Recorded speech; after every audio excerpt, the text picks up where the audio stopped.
Ladies and gentlemen, I'd like to call this meeting to order today for our September the 11th, 2025 board meeting. Welcome everyone here today that's in the courtroom with us and anyone that's online. Glad to have everybody here.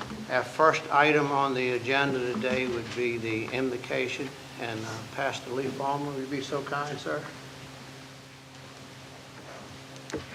With your permission, can I have a moment of silence to remember what this day is all about? Yes.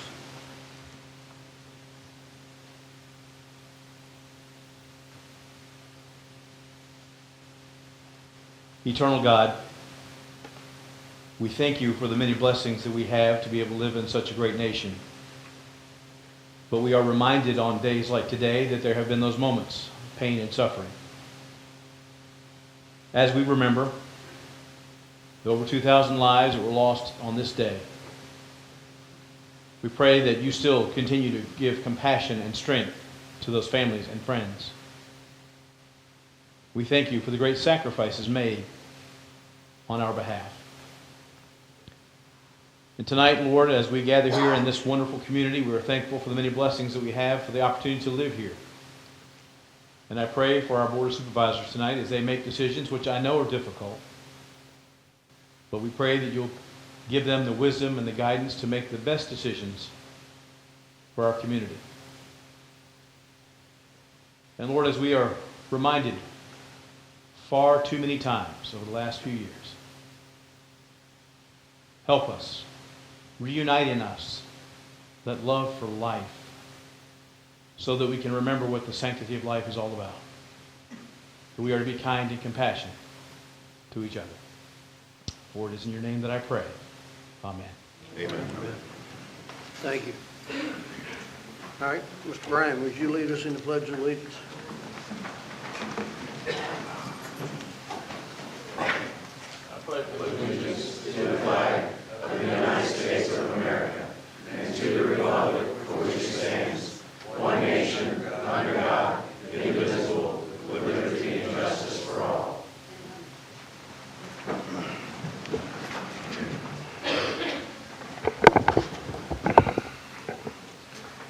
All right, next item is approval of the agenda. If it's all right with the rest of the board, would like to move Virginia Department of Transportation up in front of the Davenport update. If that's okay with the rest of the board? That's fine. All right, are there any other changes or deletions that need to be done to the agenda? If not, I'll accept the motion to approve as amended. Motion to approve the agenda as amended. All right. All those in favor say aye. Aye. All those against? All right. Next would be approval of the minutes from August the 14th, 2025. Any additions to the minutes or any deletions? If not, I'll accept the motion to approve. Move to approve. All right, motion to approve. All those in favor say aye. Aye. All those against? All right. Now, we got our presentations. Our first today is a resolution for the First Responders Day. Mr. Basic.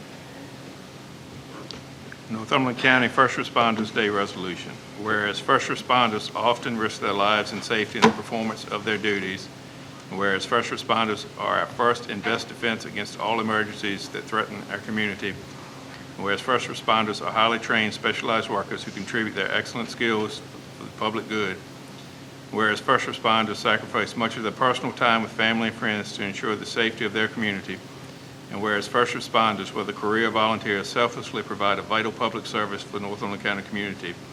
Now therefore be it proclaimed on the 11th day of September that the Northumberland County Board of Supervisors, as does the state of Virginia, recognizes First Responders Day and hereby thanks Callio Volunteer Rescue Squad, Mid-County Volunteer Rescue Squad, Northumberland Rescue Squad, Callio Volunteer Fire Department, Fairfields Volunteer Fire Department, Smith Point Sea Rescue, Northumberland Sheriff's Office, Northumberland Department of Emergency Services, and other organizations in the public safety sector for their service and sacrifice to our community. All right, gentlemen. Can I have a motion to approve? Motion to approve. Second. Got a motion and a second. All those in favor say aye. Aye. All against? All right. All the first responders, please come up.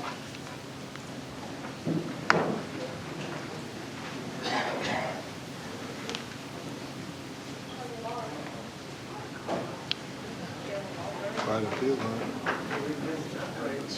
Right uphill. Yeah. Come on in. You put your time in, too. You put your time in too. Oh, Tommy. Hey, Tom.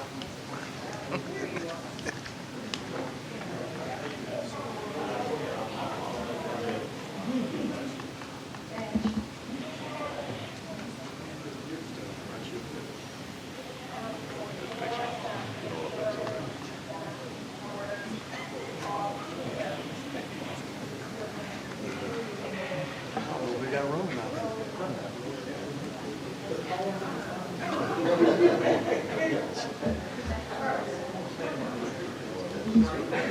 All right.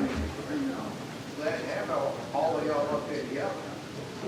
Now, I got quite a few of these resolutions here, and who wants to take it for me?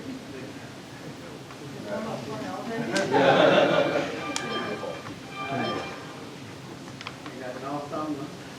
We got Callio.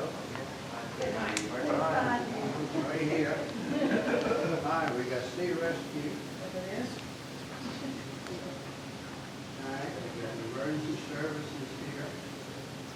Let's see, we got, Donnie, you want it, or you want somebody else? I'm hiding in the back, I'll take it. Let's see. What else did I miss? Fire department's here. Bob, you take it for the fire department? Yeah, you go ahead. Somebody.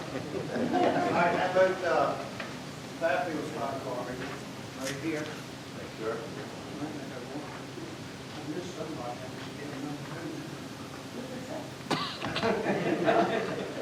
No, I just like to thank all of y'all for the work that you do, the service that you provide here.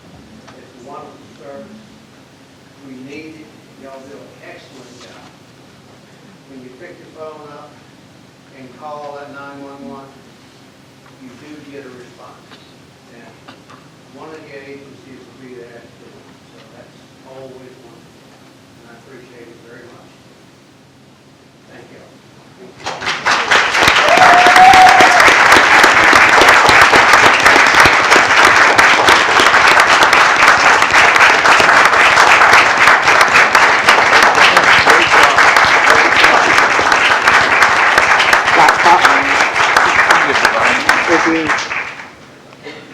No.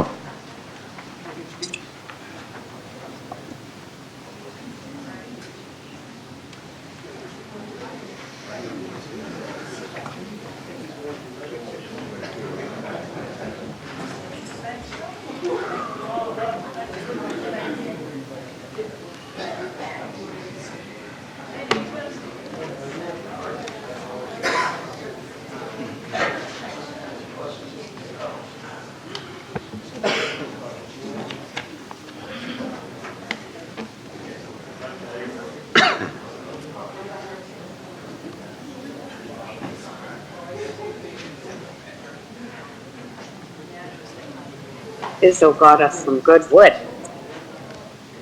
Huh? Who's that?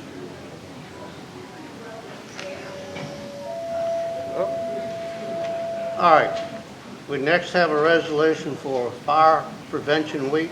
Mr. Basie? Resolution for Fire Prevention Week. Whereas each year since 1922, Fire Prevention Week is observed to commemorate the Great Chicago Fire that took place on October 8, 1871. And whereas Fire Prevention Week is the longest-running public health and safety observance in our country, and whereas we recognize the efforts of all firefighters, fire service agencies, and other first responders that aid in preventing and combating fire dangers, and whereas we thank them for their dedication, sacrifice, hard work, and for putting their lives on the line for the sake of our community. And whereas the 2025 Fire Prevention Week theme, Charge into Fire Safety, Lithium-Ion Batteries in Your Home, strives to better educate the public about how to buy, charge, and dispose of lithium-ion batteries safely. Therefore, Northumberland County Board of Supervisors do hereby proclaim October 5th through 11th, 2025 as Fire Prevention Week and urge all citizens of Northumberland County to understand how to properly buy, charge, and dispose of lithium-ion batteries safely. All right, what's the pleasure of the board? Motion to approve. Second. Motion is second. All those in favor say aye. Aye. All right. We have Fairfields and we have Callio. Y'all come on up. Brian, come on up there.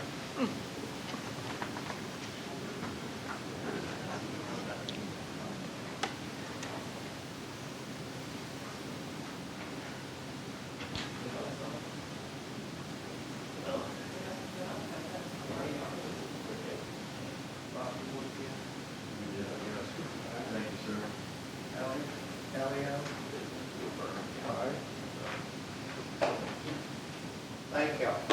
Thank y'all for that wonderful service. When you don't want to have to make a call for a fire, but I know y'all come. I do. So it's wonderful to have y'all here. And I know it's a tough job. I mean, you're out here at night, daytime, to eat and everything, and smoke. Very pleased to have y'all. Thank y'all.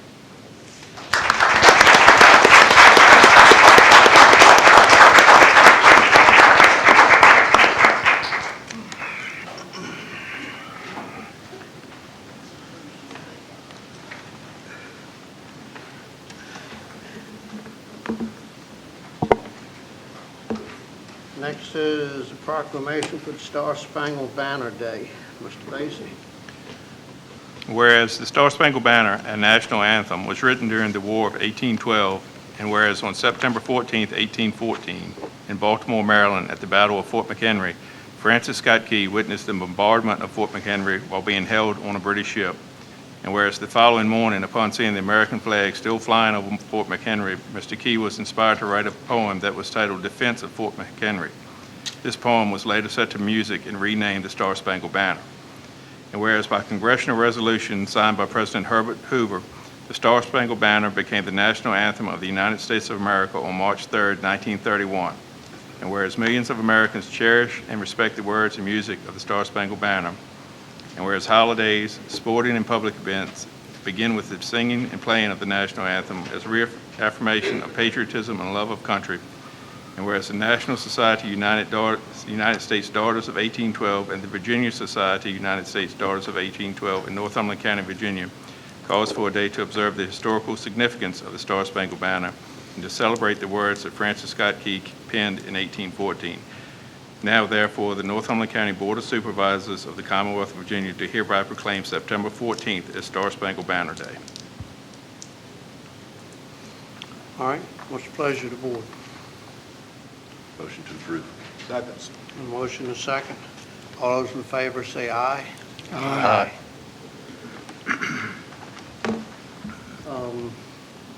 Tadlock. Who do we have to accept this? Ms. Davis. Ms. Davis, all right. Ms. Davis.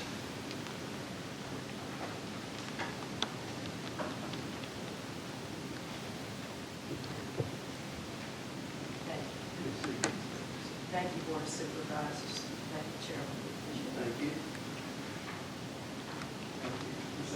This is very important. I expect to hear you sing it next month. Okay. Okay.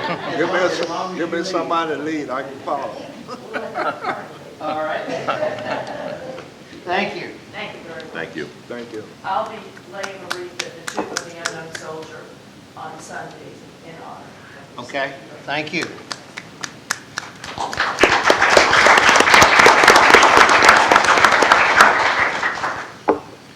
Next is a proclamation for Constitution Week. Mr. Basie. Whereas September 17th marks the 247th anniversary of the drafting of the Constitution of the United States of America by the Congressional Convention, And whereas it is fitting and proper to officially recognize the magnificent document and the anniversary of its creation, and whereas it is fitting and proper to officially recognize the patriotic celebrations which commemorate the occasion, and whereas Public Law 915 guarantees the issuing of a proclamation each year by the President of the United States of America designated September 7th through 23rd as Constitution Week, now therefore we, the Board of Supervisors of Northumberland County, do hereby proclaim September 17th through 23rd, 2025 to be the Constitution Week in Northumberland County, and we ask our citizens to reaffirm the ideals the framers of the Constitution had in 1787. All right, what's the pleasure of the board? Motion to approve. Second it.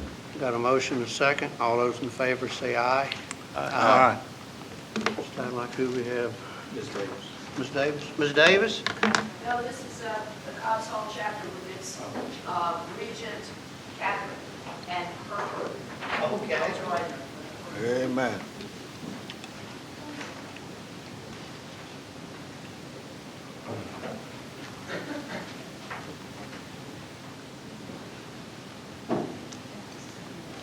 Thank y'all. Glad to have y'all ladies here today. Thank you.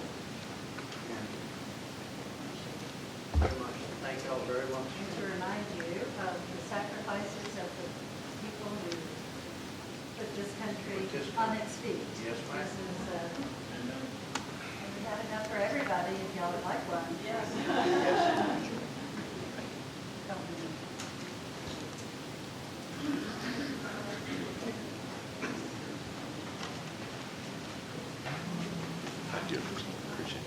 Thank you very much. All right.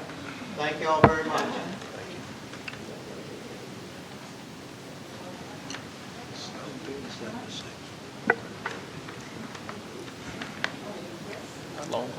That's the one. Oh, man, yeah.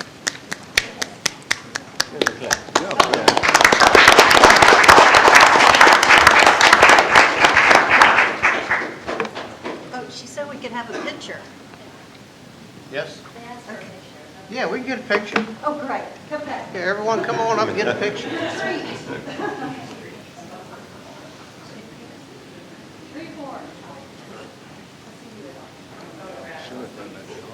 anybody else think? The other groups didn't think. Take ladies and take women and think.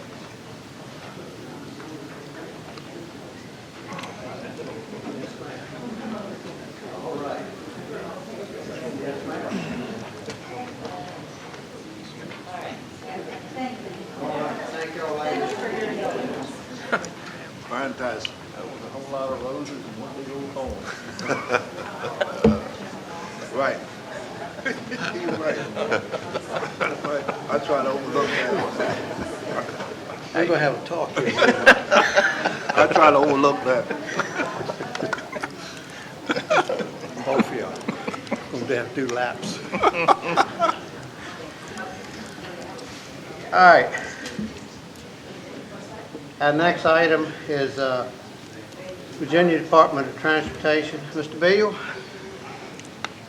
glad to have you here tonight, sir. Good evening, it's good to be here. Yes, yeah. Just have a brief report for you. We completed brush cutting on Gardy's Mill Road, Fruit Plain Road, Lively Hope Road, Brooks Lane, Valley Drive, and Deer Run. We cleaned ditches on Flood Point Road, Lighthouse View Road, Wacomico Point Road, Folly, Ways Creek, Loxley Hall, and Waverly. We did some shoulder repairs on 360 at Surprise Hill, and then from Heathsville to Lotsburg, and then on Walnut Point Road. We've also cleaned pipes on Lighthouse View Road, Ways Creek Road, and Movie Hall Road, and Lodge Road, and we kept over potholes, work orders, and incidents across the county. Coming up, we've got a pipe. We've got a pipe to replace and some ditches to clean on Lake Landing. Still have pipe on Gagnon, Louisetta, and Flood Point. Shoulders to repair on Cone Stage. Brush cutting is planned in Louisetta, Cowarts, and Doctors Point Road. The mowing on all the secondary routes. We've authorized the contractor to start on the 22nd of September. So we'll do all the mowing on the secondary routes and all the litter pickup. We'll still have another primary mow in October. We'll do some asphalt patching on Lighthouse View Road to try to improve that drive a little bit. And then we have potholes and work orders. We'll keep up with potholes and work orders across the county. The pavement schedule, that plant mix schedule is mostly complete. We're just waiting on some handwork with the striping to be done. Last thing I have for you, you may know the name Marcy Parker. She was our district engineer for a long time. At the beginning of the summer, she took a job in the central office, and we had an acting district engineer for the summer. And just this week, they named Greg Henyon as the new district engineer in Fredericksburg. So that's who I report to. He'll be leading the Northern Neck and the Middle Peninsula, as well as the Fredericksburg area and the remainder of the district. So Greg Henyon, he was in the Fredericksburg district about 10 years ago when I started my VDOT career. He was in the district as the district engineer for construction, and then he moved to maintenance, and then he's worked on some bridges and different things. But he's the new district engineer in Fredericksburg for us. Do you all have any questions or comments for me? Have any questions? Yes. Sure. No. Okay. I have about three. One is Route 698. 698? That's the academic lane. All right. Several years, we had two of us, another supervisor, he's not on the board now, we pushed for a light there. And I'd like for you to check again. We have 1,100 students in the three schools. We have high school students. We have about 300 or 400. And I would say at least 50% of them are driving. Then you have parents that's picking up kids at the elementary school. It's tremendous traffic coming out that road. We had a deputy get hit, you know. We need to do everything we can to make that road safe. In one way, I'd like you to check and see if we qualify for some type of traffic device down there, you know. And then the other thing, I heard on radio, well, Lancaster County Board is inviting VDOT to talk about that bridge.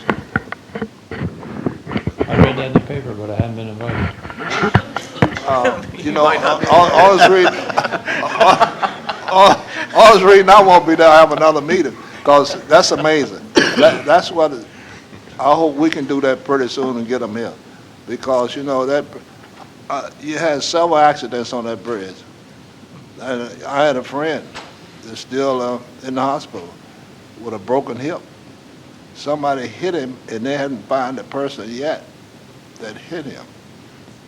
So, you know, and I know if we get a state trooper, because I have faced the same thing in this county, on one of my places in my district, I had a deputy sit down there and give a couple of tickets, and all of a sudden, you know, things straighten up down in that area. So if we could get I don't know if it's in your hands or whatever, if we get a state trooper set close to that bridge, because I have friends going across that bridge, they see people texting. You know, oh, this silly mess. And that's a dangerous bridge. So I don't know if, I'm sure you can help me in some way, all right? And plus that light. That's very, and how can we contact VDOT, well, we can get a meeting here in Northumberland, like Lancaster County's. For the North Bridge? For the North Bridge, right. Yeah, we'll have public meetings as we lead up towards construction. Uh-huh. We'll have some public meetings. We hired an individual, his name is Bo Hoyt. He's the, we call him a mega projects engineer, but his sole job is to work on the procurement of the contractor that'll build that bridge and then oversee the construction. So I can get him here to talk to you all. That'd be good. But it's, Just talk to Mr. Lantra, and he can set something up, and be Okay. glad to have him. Okay, we'll try to do that either later this year or first of next year. We'll have more to talk about if we wait a little while. Okay, and the last thing, what areas are you paving? What are you doing now, mostly? Paving? What are you doing? Well, we're pretty much done. In the county, we're pretty much done. We're still doing some patching at the area headquarters level, but everything that's been paved this year is done in Northumberland. Okay, how about cleaning ditches? We're working on ditches. Okay, I have one in my district, Light Street. Okay? Okay, if you can check on that, those ditches are clogged up, so I sure would appreciate if you could do that, all right? That's all I have. Thank you. All right. All right, anyone else have anything? I do. Yes, ma'am. Can we get an Just a minute. update on Gaudry's Mill? We issued a permit to the Department of Wildlife Resources, who maintains that dam. They're working, they did some work to kind of plug the hole to control the water through the new spillway they bought or built. But I assume you want to know, I don't think they've decided what the long-term plan is yet. I think they plan to have some public meetings, but I can't really speak for them. I just know we issued a permit for them to maintain the road closure. Okay, so it's no guarantee that they're going to open it back up. I can't guarantee that, Okay. but I think that's part of the discussion that will occur. And if that doesn't happen, that'll be the second road in Northumberland County that's been shut down because of no one wants to fix it. Okay.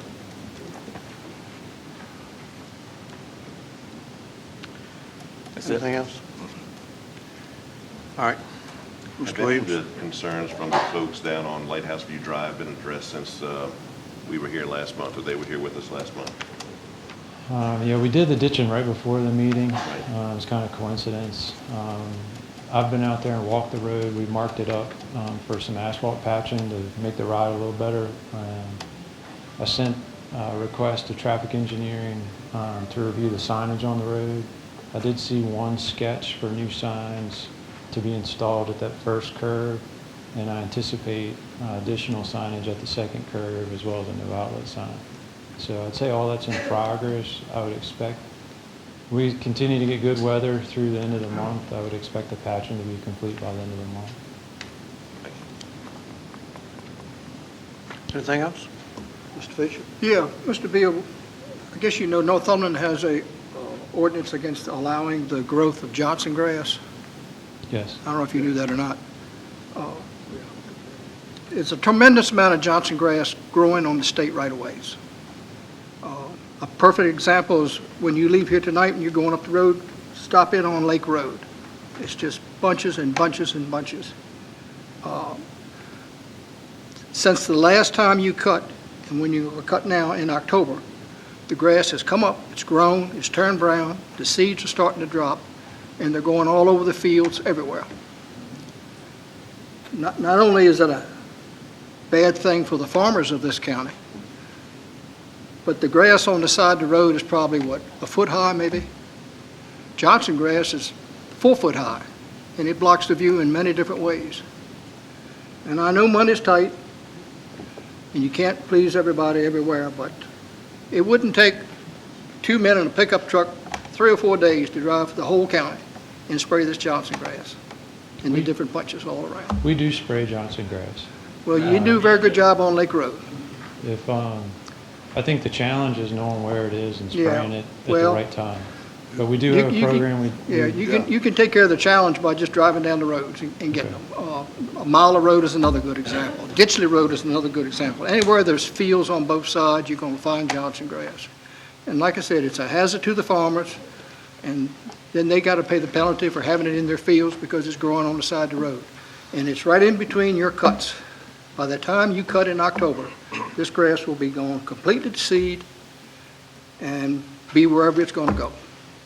I'd like you to put some emphasis on that and see if something you can do to help the county on Johnson grass. Okay. I'm glad you brought that up, because Mr. Luttrell, we had a committee. Each one of us had a person to represent each district on Johnson grass. Is that committee still in existence? I think that's been some time back. Yeah. I mean, we could research it a little bit more. We are doing research on it, because I know each one of us appointed someone from our district to be on that committee, and... Yeah, it's not only on the side of the roads, it's in a lot of fields, too. Right. So if you can do that, let us know by next meeting. Sure would appreciate it. Okay. Thank you, Mr. Other than Bill. that, thank you for what you do. Thank you. Well, Mr. Bill, the only thing I'm going to say is thank you for all you've done with Right. all the paving and all you've done this year, paving, striping, and so on. You made a lot of improvements to these roads, you know. All that asphalt will hopefully make it better for this winter. Hope so. Less potholes, I hope. Yeah. Thank you for all you do. I tell you, you do a good job, although I'll be on you a little bit. But That's all right. That's your job. Right. Yeah. But other than that, Now, you're a good person. is all your grass cutting over with now? No, we'll start the secondary routes on September 22nd, and then we'll do the primary routes again in October. Okay. All right. Yeah, so So we'll get 20 all all right, of it mowed, all right, and that'll include litter pickup. okay. All right, well, that's good. I'm glad you're including litter pickup also, so. Right. All right. Thank you, sir. All right, thank y'all. All right, next item would be Davenport update.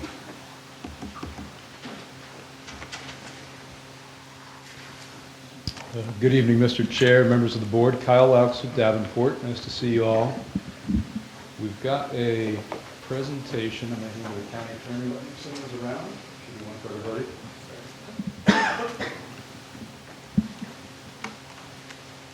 I believe, will that be up on the screen too, or just on hard drive? I think should be getting it. Got it, okay. Very good.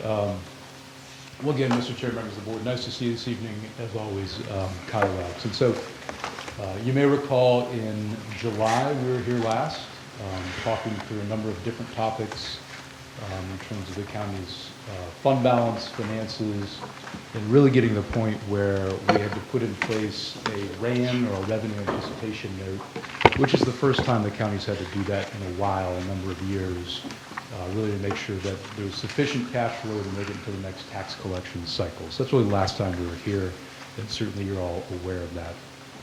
And so if we go, I don't know who's clicking there, but there you go, thank you, in terms of the background. And so, again, our role here as your advisor, which we've talked about over the years, and we've had the pleasure to be over a number of years, is really to be on your side of the table. I realize on the other side here is to speak with you, but giving you as a county some advice and guidance, so forth and so on finances and debt. And so that's really why we're here. As a follow-up to that July meeting, we were asked to come back on two specific topics, and that's what we'll talk about tonight in the pages that we'll have up on the screen. And it's the exact same thing that the board has in front of them. So we can go to the next page. And those two topics really are a fund balance policy. And so fund balance for the county, and for those in the audience, that's really it's an accounting measurement. It's really the reserves and the savings account, if you will, of the county. And so in Northumberland, it's a combination basically of your checking account and your savings account all wrapped into one. So we use that term fund balance. That's really what we mean. So we're going to talk about some recommendations that we have for you as a board, as a county, to put in place that will be similar to many of your peers. But something that we really talked about in May of 2023, so we've got a little bit of a flashback to there, and certainly give some rationale as to why that may be the right thing to do right now. The other topic we'll talk about is knowing how the fund balance or the reserves were impacted so substantially in FY24 and really in FY25. A couple strategies to think about to help replenish those reserves. The goal here really is to do two things. Get ourselves a policy in place that we could build back towards, and get ourselves out of the business of having to do these RAMs into the future. I don't know if we can do that immediately. In fairness, but that really is the goal, is to get out of the business of doing those into the future. And you've been in that way in the past. It's like there's a path to do that. So go to the next page. So just a little bit of history. Again, we've talked about this fund balance. You'll see similar sort of pictures and slides, and we were here in July, but just a little bit of table setting. And so what we have here is the county's what we call unassigned fund balance. And so you go look at the audit. The audit's done at June 30 of every year. That's the end of the fiscal year for the county. And that audit, which is the auditor, not us, but the auditor will prepare that, and it'll show that unassigned fund balance, which is our really our reserves, our rainy day fund at the end of the year. And so what you see in that picture is over the last 10 years, that number ranged from about 5 million. 2016 was a low of about 3 million as measured at the end of the fiscal year. And then it grew very nicely, 17, 18, 19, so forth and so on, until we get to 2024. It starts to decline, and then 2025 really takes a substantial hit in that last light green bar on the far right. And so as you look at that round trip from 2016 to 2025, we've really ended up at about the same place we were over that time period. It's about $3 million. And so that, again, it's a point in time. It's measured on June 30 of every year. We know each and every day, 365 days a year, there's dollars coming and going from this account. And part of the challenge is making sure you as a county have enough dollars in that fund balance during the entire year, not just on June 30, but every other day during the year, to make sure you can do all the things that you need to do in terms of payroll and debt service and so forth and so on. And so as you look at that chart, the audit's not done yet, FY25 just ended, but numerically in terms of dollars, we're at about the same place we were in 2015. If we go to the next page, the problem with that is a couple-fold. One is that that same $3 million doesn't go nearly as far as it did roughly 10 years ago. And so what this chart is doing is equating that ending fund balance on June 30 to the size of your budget. That budget has grown, as you would expect, the inflation, other things. And so as a percentage of the budget, in 2016, we were at about 10%. That $3 million is about 10% of your budget. So your budget was about $30 million at the time. In 2025, and again, this is an estimate, we're at about 6%. And so as a proportion of the county's overall revenues and expenditures, that same $3 million is a lot smaller relative to the total size of the budget. So that's just, it's exacerbated the cash flow problems that you've had over the last several months. And so the challenge really is to get ourselves back up, not just in terms of pure dollars, but as a proportion of your overall budget, which is a bunch bigger than it was 10 years ago. Yeah. And so we'll go one more page. So our recommendation on that policy is to put in place a fund balance policy that says at the end of every year, not on every single day during the year, but at the end of the year as it's measured via the audit, the official auditor, we want to have a fund balance that's no less than 20% of our expenditures. If you look around your neighbors and peers, many, most, if not all of them will have a very similar policy. If you go back to 2023, we were talking about almost exactly the same concept, putting in place this type of a policy. And so that's our first recommendation to you. So we just go ahead and we put that policy in place. It doesn't automatically get the dollars back in there, but it gives us a threshold, it gives us a bar to plan for over the next several years. The second recommendation is to put in place what we call a budget stabilization fund. And so part of the issue that we've had as a county over the last year or so is surprises that happened during a year. And certainly we weren't involved in the forensic audit or any of that, but you had a surprise, clearly. And so by virtue of the fund balance being low, you had no margin for error. That surprise had a very meaningful impact on the finances and the overall wherewithal of the county. And so the goal here would be not just to have our 20% fund balance, but really to build a contingency over and above that, so that if and when you get a surprise during a year, and there's always a surprise during a budget year, you've got a margin for error automatically built in. So we're not digging into that very important and very critical unassigned fund balance. So we want to build a couple safeguards to make sure that we can get ourselves out of having to do these RANs in the future, and also protect ourselves, meaning ourselves being the county, against some of these surprises. And that could be anything. It could be a hurricane comes up out of the bay, it could be a bad storm in the winter, it could be budgetary surprises, it could be the state cuts back. There's always seems to be a surprise during a year. And so a recommendation is to get ourselves back to a position where we've got some cushion to protect yourselves, protect the taxpayers against some of those types of surprises. So it's really it's a two-level policy. It's something, again, if you were to look around, we work with effectively all of your neighbors and peers.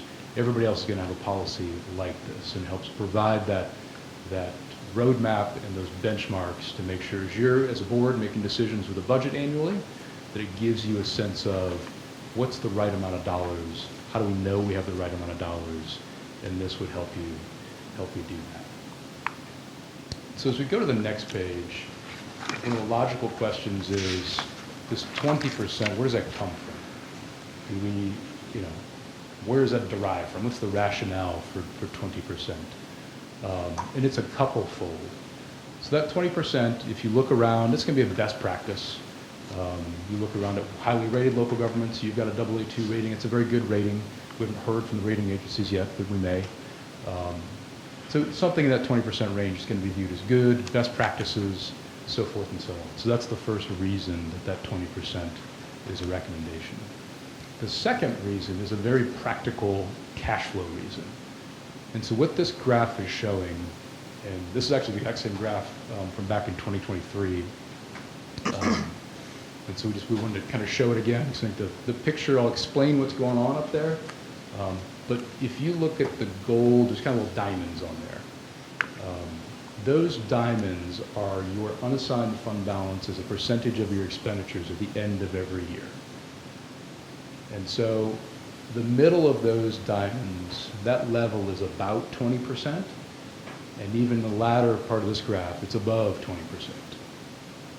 So that's showing where we were at the end of June 30, as measured by the audit, tying back to that 20% policy. So fine. The second concept that's on this graph is, you see the green bars that kind of go up and down? Those are the dollars the county actually has in the bank at the end of every month from January of 2015 until January of 2023. It's a little bit of a dated graph, but you see the pattern. And because you as a county collect your taxes once a year, in nowadays November, it used to be in December, it basically means you effectively get almost all of your revenues towards the end of the calendar year. And so you think about that in your personal life corollary. If you've had a job maybe that pays on a monthly basis, on a bi-monthly basis, whatever it is, sometimes certainly there aren't jobs and professions that do that, but many people are used to that, where there's a more normal monthly or bi-weekly cash flow cycle. The county is in a unique position whereby it gets almost all of its dollars at one time of the year, and then kind of has to live off of that during the balance of the calendar year. And so what those bars are showing is that cash flow cycle. And so the peak of those, you kind of take your eyes to it, the peak of those is right at the end of a calendar year, in the December timeframe, into January, February, but each month you get after those months, March, April, May, June, July, so forth, that graph starts to go down. No, it does. Do you think so? You think it'll need to be lower? A little color commentary, I don't know. Yeah. And so what you see, you get a nice peak when tax collections come in, but during the fall, effectively right now, the months we're in right now, you see how low those graphs are? So the bars right there? Mm-hmm. And so when the little, sort of diamonds are on the lower level, those bars are effectively at zero. And those were years where the county had to go do a RAN, had to do this concept, this borrowing, whereby we're really borrowing for cash flow. When you were in a position to have that fund balance be 20% or above, there still wasn't a lot of margin for error in there. Like that bar still gets down pretty darn close to the bottom of that graph. So there was not much cushion, and you really, in those years, were reliant on some capital fund dollars that were there. But you certainly were not in those years reliant on a RAN because you had more dollars to start with. I think also just some very good cash flow management during the year. And so to wrap that all up, if the question is, why is this 20% the right number? That's where we came up partially with that 20%, to say what level, based on your history, would get us in a position to not have to do these revenue anticipation notes and or give us some more flexibility, especially during the summer into the fall as you lead up to your next tax collection cycle, which you're leading into right now. And so that, yes, sir. So if we were to adopt the general fund balance policy, and I'm sorry to interrupt, adopt the general fund balance policy that you're suggesting, and we were to drop below that 20% threshold, that would put us in the position where we would be seeking a new RAN. Is that right? Yeah, I mean, the short answer to that is based on your history, yeah, that's about right. Is that going to be exactly the same every year? Kind of depending on your cash flows a little bit, but there's a general correlation there where it looks like if you're 20% or above, much less likely and probably unlikely you need a RAN. If you're 20% or below, looks much more likely you do need a RAN. Got it. Yes, sir. And there's some counties, we'll show you some comparison next page. There's some counties, in Richmond County, down the road, they have a very low fund balance. They rely on a RAN each and every year, and that's just kind of how they operate. We work with them. I don't per se on a day-to-day basis, and that is a way to do things. The problem, though, is you are very reliant on the banks to come through every single year with a RAN. You're paying interest on that RAN, and you end up paying fees to go get the RAN. And so if you can get yourself out of that mode, it's a cost saver, and it just protects you as a county if you get surprises, again, that may be abnormal relative to those nice even cash flows. And so hopefully that's an answer to the question. Thank you. So if you go to the next page, again, just kind of a flow chart here about what that would look like, but it's really designed to be not overly complex, but give a couple different layers of protection. And so the base of that would be the unassigned at 20, and the budget stabilization fund that would be built over time to about 2% of the budget. A way to fund this going forward, that's sort of the next piece of it that we'll talk about in the next section is, okay, if indeed we were to put a policy like this in place, we've got some next steps, how do we get there? It's probably about $5 or $7 million that we would need to allocate one way or the other. It's probably not going to happen all at once. I think there's a number of different steps, though, you could take to start to build yourself back into that mode. One of those, and you see it's the bottom right of the table here, is to say if we get ourselves as a county back to a position where we have a structurally balanced budget, revenues are covering expenditures, which is where you are right now. As we look at your 2026 budget, it looks like your recurring revenues are covering your recurring expenditures. And so if the budget plays out exactly as adopted, you shouldn't be in this position where the cash is being drawn down. It may not add it back up very much, but at least it looks like you as a board with your leadership stabilize things. One mechanism to start putting some dollars back into the fund balance, and again, I reference this bottom right of the page here, is to add into this policy the concept that if we get to the end of a fiscal year, audit gets done, auditor says, you know what, you had more revenues, you had expenditures. You've got a surplus of some variety. You take a portion, and to start with all of that surplus, and you put it back into the fund balance. And so we memorialize within that policy that any surplus is going to go into building back up those reserves, and that's one way to start doing that.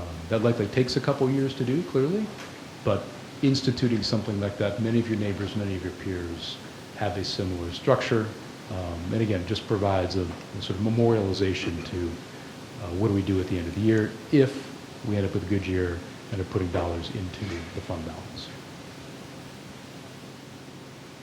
So we can go to the next page. We'll show you here just some comparatives. I won't spend a lot of time on it, but it just kind of shows you a relative of us in Northumberland, top there, relative to a variety of our neighbors and peers, many counties, whether it's Northern Neck, Middle Peninsula, down to the Richmond region, so forth and so on. So this is unassigned fund balance as a percent of the expenditures, so it's an apples to apples comparison for everybody. Every county is a little bit different in terms of size, so forth and so on. And so this graph adjusts to make it a true apples to apples comparison. And you can see in that graph the peer median is about 16.8, 17%. So to use more simple terms, you've got an average up there. It's about 17% is where your peers are. The highest, you've got Middlesex, James City, Essex, and Gloucester. At the low end, you've got Richmond, Accomack, so forth and so on.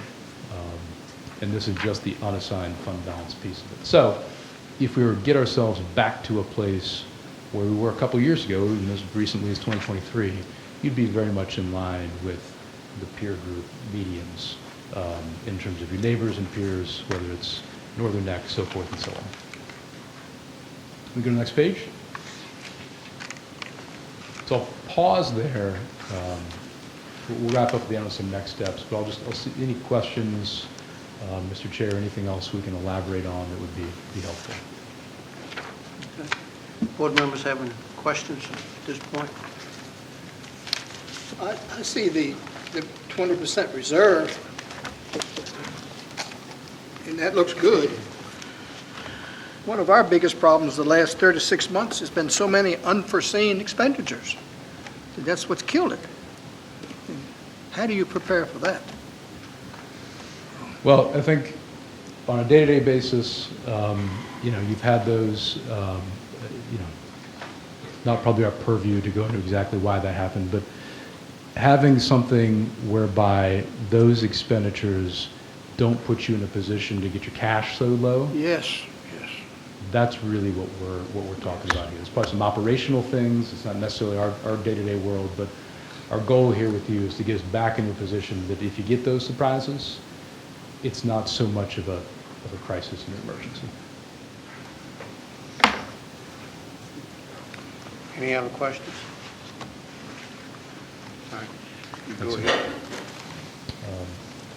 Okay, so the second concept we'll talk here is we talked about the policies and the recommendations there and the hope we can do that maybe towards the end of the calendar year. The next question then is how do we get ourselves back to that? It's one thing to say we've got a policy. The real question that's probably more practical is how do we get some dollars back in the bank? And so we've got a couple concepts and call it ideas and recommendations. And there's a couple of counties that are having to do this right now that's gotten surprises within the last couple of years. So the first concept we have is to think about looking back in history a little bit and saying, okay, we've spent cash on capital projects, which is a good practice to do. You're not borrowing for it over the last several years. And say to ourselves in sort of a buy now, pay later concept, knowing that we need to get some dollars back. If we had a crystal ball at the time, we might have borrowed for some of those things if we knew sort of what would happen over the last 12 or so months. And so something that we can do, and we've been working with Luttrell and Drew a little bit, is to say, let's look back in history. What are things that we paid cash for that if we had known where we were going to go in terms of fund balance, we could have borrowed for? And we could have taken those assets that were purchased with cash, and we could have taken a payment and spread it out a little bit. No different than maybe in your personal life. If you said, you know what, I'd like to pay cash for the new car, I'd like to pay cash for the repair of my air conditioning, whatever it is, but you look at your bank account and you know what, there just isn't enough within the checking account to make that happen, you might go get a loan for that. It's exactly what we're talking about doing here. What that would allow us to do in this reimbursement basis, borrow some dollars, build that into the budget in a very methodical way. You're not a county that has a lot of debt outstanding. Take those dollars and stick them right back in the checking account. And it starts to build ourselves back without having to go and do anything, sort of overly draconian with this year's budget, so forth and so on. So it's really going out, borrowing some dollars, reimbursing ourselves, and getting that money back into the checking account so we start to get the cash balances back up a little bit. Well, one problem I have with doing a lot of borrowing is it's got to pay interest too. That's right. So, personally, I never did, that's for myself. I never did believe in borrowing. But the difference is the cash in the bank earns interest too. And so the more dollars you have in the bank, there's a trade-off there, whereby if we can earn right now, which you can in state programs that the county can invest in about 4.5%, about 4.4%, we've got an ability to go borrow on a tax-exempt basis at basically about the same interest rate. And so the more cash we can get into the bank, so to speak, literally, wherever that may be, maybe the local bank, maybe a state program, you're going to earn interest on that cash. And that will help to offset the interest cost that you bring up. It's not always perfect, not always exact, but there are two sides to that equation. And right now we're at a point where the cash is so low that we're not even getting any interest earnings on it, where we could if we had some cash in the bank. You could be earning 4.5%, and that's real dollars, so forth and so on. So it's one concept in terms of reimbursement that gets money back in the door. The second concept, and I think we can actually flip to the page, next page here.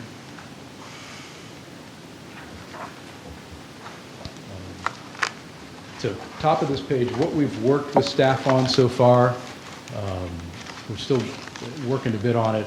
It's about $1.6 million of capital expenditures that have happened during the last 2 to 3 years that, talking with staff, talking with bond counsel, we think we could borrow for. We have to do it on a taxable basis, so that would get those dollars immediately back into the bank and give ourselves just that much more cushion to start building back towards that 20%. It's not going to get us all the way there, but it'll make a dent in doing so. The second concept at the bottom of the page is there is, as we understand it, about $1.3 million, somewhere in that range, of new capital projects that need to be undertaken in this current fiscal year. Given the status of the cash flow, given the status of the cash balances, our recommendation is not to use current year cash to do that, but go, if those are longer term capital projects, let's borrow for those, conserve the cash, and allow ourselves to rebuild via second mechanism the dollars back into the fund balance. So we've got $1.6 million up top, we've got about $1.3 million at the bottom. In total, that's about $3 million, kind of rough math there, that we would go finance, pay for over time in a fixed rate, looks much like a mortgage. Get a payment each and every year, it looks the exact same. I'll show you what that looks like next couple pages. And that is going to help get some dollars back into the bank so that we're not relying on this annual cycle of going to a bank, whereby those interest rates can be much more volatile. The availability of those dollars is not guaranteed. The thought process, let's get out of that short-term, more risky borrowing and get ourselves into a longer-term, fixed-rate, very methodical, known financing structure, whereby each and every year this is exactly what payments we need to make, as opposed to this, again, more variable, riskier RAM structure. So go to the next page. Interest rates right now, this is just a quick graph. They remain favorable. If you've been watching the news, there's a lot of chatter right now about reducing rates. We'll see where that goes. The market's already pricing that in.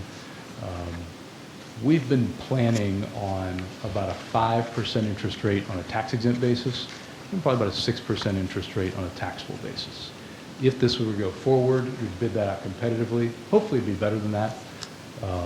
We tried to plan conservatively. Next page. This page is, again, just showing that same concept. This is the local government investment pool. Think about this as a savings account for local government. It's run by the state treasurer. That is earning right now about 4.5%. And so this gets again to that concept whereby the more dollars we get into the county's accounts, again, we want to make sure we do that and build back to avoid the RAND, but it's also going to spin off interest. And that interest comes right back into the general fund. That helps to counteract some of these other issues. And there's good opportunities to do that, even right there with a good state program run by the state treasurer. Many, many dollars in there. We like to use that as a good benchmark. Next page. So since we're talking about borrowing dollars, we need to talk about what is the county's debt profile right now. That's what's up on the screen. And you see that. Total outstanding right now in terms of debt is about $25 million. That's almost all school-related. It's fixed rate through a state program, and you can see what the annual payments are, and they're basically level each and every year. It's a very normal debt profile for a local government, and it pays off in a little bit over 10 years. And so it's not a debt profile that is extended out a bunch of years. We're not pushing things on the future generations. You've got a relatively modest, very reasonable, quick payoff of the county's existing outstanding debt. So go to the next page. So again, what we've assumed here for planning purposes, there's two components. There's that reimbursement piece, that's about $1.6 million. We're still working with staff. We may refine those numbers a little bit before we bring anything back to you. The tax exempt piece right now is about $1.3 million. We've assumed both of those are repaid over a 20-year time period. Most things that you as a local government in terms of the world of capital are going to buy, purchase, finance, so forth and so on. They're going to have a pretty long, useful life. No different than when those that have owned a home, a mortgage, typically 30 years. It's a long-term asset. You get that built into your annual budget, sort of in a personal sense, and the same as in a county sense. The idea here is to have some generational equity, whereby taxpayers in the future who are going to benefit from these assets will help to pay for the assets over time. Arguably, what's happened right now, because of such low cash levels, is today's taxpayers arguably are bearing the brunt more than those that will come in 5 and 10 and 15 years. And so doing something like this helps to kind of balance things out, whereby as you're making investments, whatever that may be, if it's roofs, if it's HVAC, if it's building improvements, those are going to last 10, 15, 20 years. And so let's spread the cost of that over the taxpayers that will benefit from that over that time period. That's a concept we call generational equity. So that's what we've assumed in these numbers. Bottom of the page, if this were to go forward, certainly we'd bid this competitively. We've got in Virginia a very nice pool of bidders. Makes no difference to us with the local bank, regional bank, national bank. We'd like to get as many bids as possible, put the banks in competition, bring any of that back to you so you can see and evaluate all of that. Next page.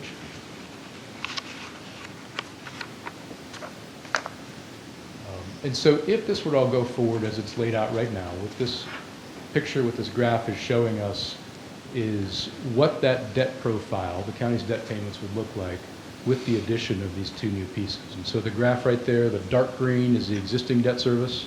That's what we're just talking about, primarily school-related, all very level. It's built into the budget each and every year on an annual basis.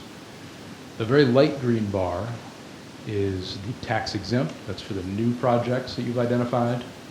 Not a huge dollar amount, but that's the new projects there. And then the taxable component is in the blue piece. And so you see just there visually, incrementally, it's not a big movement in terms of your overall debt payments, your overall debt profile. It's pretty modest. The payments we've estimated for the moment be about a $260,000 plus or minus annual payment. That equates to less than a penny on the real estate tax rate. Those wouldn't occur until FY27, so nothing in this fiscal year.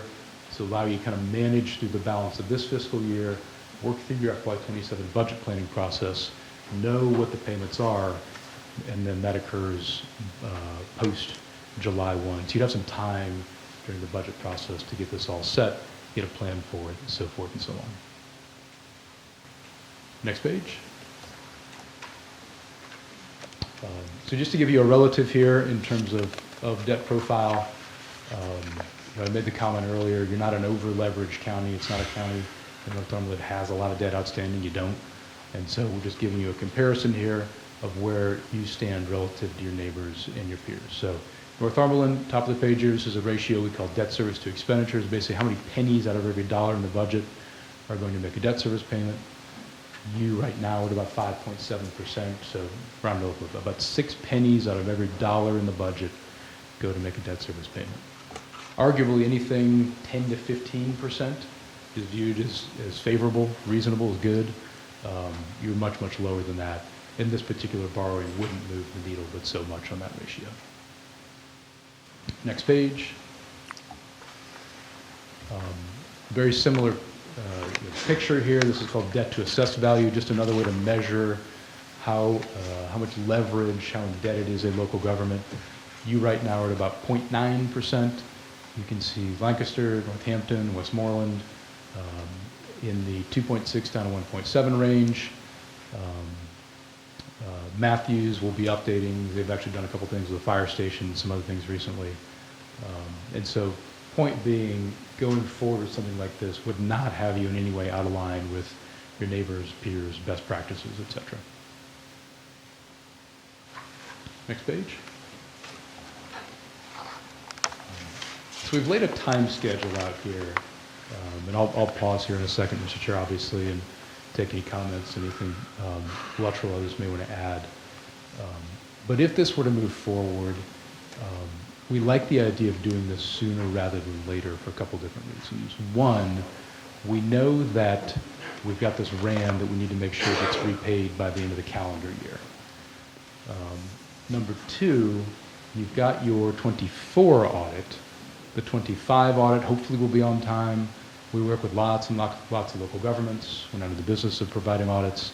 They sometimes take a while nowadays. They're more complex. Auditors tend to be short-staffed. And so the further we get into the calendar year, even into next year, that can cause a timing issue in terms of the timing of the audit. And so as we look at that time schedule, the thought process would be, we're obviously here in middle September. Take any comments, feedback, answer questions, so forth and so on. As we get to the middle part of October, we would send something out on a competitive basis, again, to banking institutions. That's something we've done in the past. You've used successfully. Doesn't matter to us, local, regional, national, but everybody in competition, they all say the same thing, so we can bring back apples to apples comparisons for you to see. We could be back at your November 13th board meeting, present those results. They're not binding, they don't cost you anything to go out and get those bids. We can bring all that information back such that you can see it, and then at that point, Mr. Chair, say, okay, do we like what we got? Do we, meaning Davenport, like what we got? We don't know yet. But basically, we could go through that process in September, October, bring it back to you in November. We would likely need an EDA meeting right after that, just the way the legal structure works.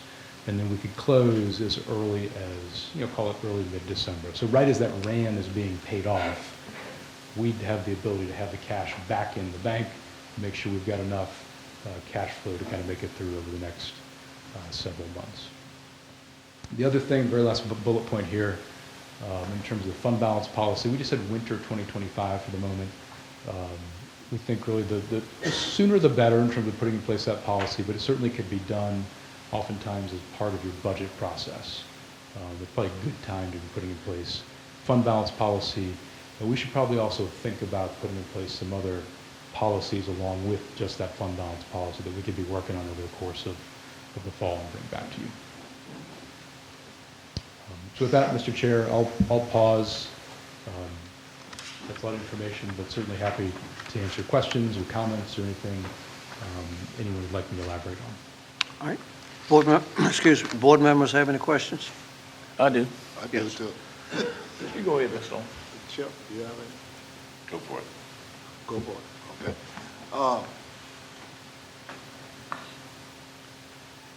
In Northumberland, between Northumberland and Langston, they have two of the oldest populations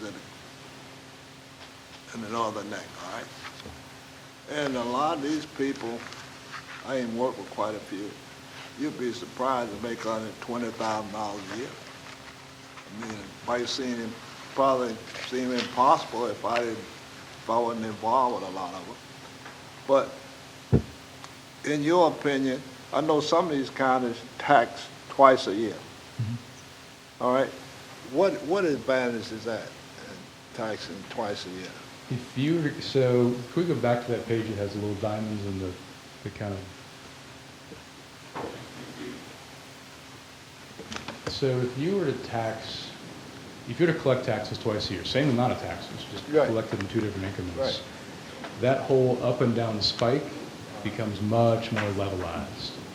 And the valley at the bottom there, where you're almost at zero, you'd be collecting taxes in that valley. So the peak would get lower, the valley would get higher. You'd almost certainly get out of this business of having to be RANs, and you'd have a much more even cash flow cycle. It would help your cash flow. There's no doubt about it. Okay. I thought so. I just wanted to make sure. Yeah, it's a very good question. Right. It's a very good question. Okay, that's all right. Chip. Understand what you're presenting. And this may not be in your wheelhouse, but a lot of issues that we face is procurement. Any of the counties you deal with, do they have a procurement officer? Do they consolidate supplies and buy in bulk? And I guess what I'm getting at is we can make every effort we can to build this back up. But if we don't start at the bottom and try to save every penny we can by looking at our policies, how we spend money, how things are purchased, it's still going to be a harder battle. Yeah, to your question, it's not, on a day-to-day basis, it's not really in our world, but certainly we work with so many local governments that, do folks have procurement officers? Yeah, they do.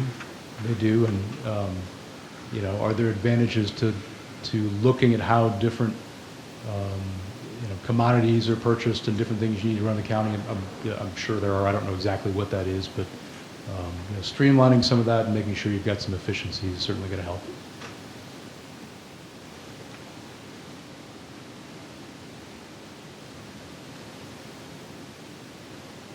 Anything else, Mr. Brown? No. Mr. Williams? Not right now. Not right now? Mr. Fisher?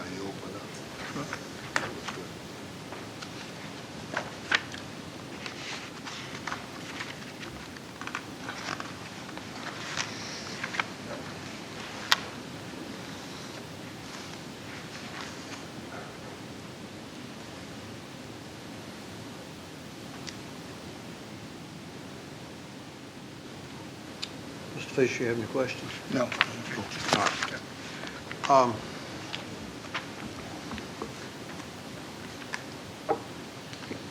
I like the idea of this. We've always tried to, if we had extra money, we would try not to borrow money in order to keep the tax rates down. Right. And that works pretty good, but especially this year. Last year we had some, but especially this year, we had all these unseen expenses pop up. And I don't mean they were just 10,000 a piece, they were $500,000 or more a piece. And these are these unexpected things that we had. And that really threw us behind. I guess we were looking pretty good until that started. But I do see the point where keeping a 20% fund balance there, and we had discussed that 3, 4, 5 years ago, and it just wasn't enough support on the board to do it at the time. But I think you'll get support now for it. But we need to do something like that, and I know the board is hesitant on borrowing money, because you got to pay interest back. Right. But if we can get very close to the amount of interest that we're having to pay returned back to us, I can see where that would probably be a positive step for us to move forward with. So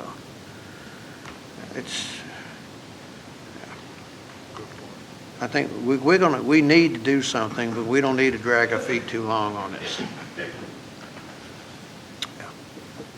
I thought we were moving forward with this back in '23.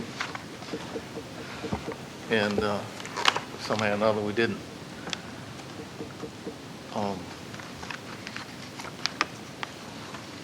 I know it's a lot of information. Yeah. But I think this board needs to, let's bring this back up again next month. Let's look this over. And I think we need to make a decision on how this can benefit us in getting this reserve fund built back up.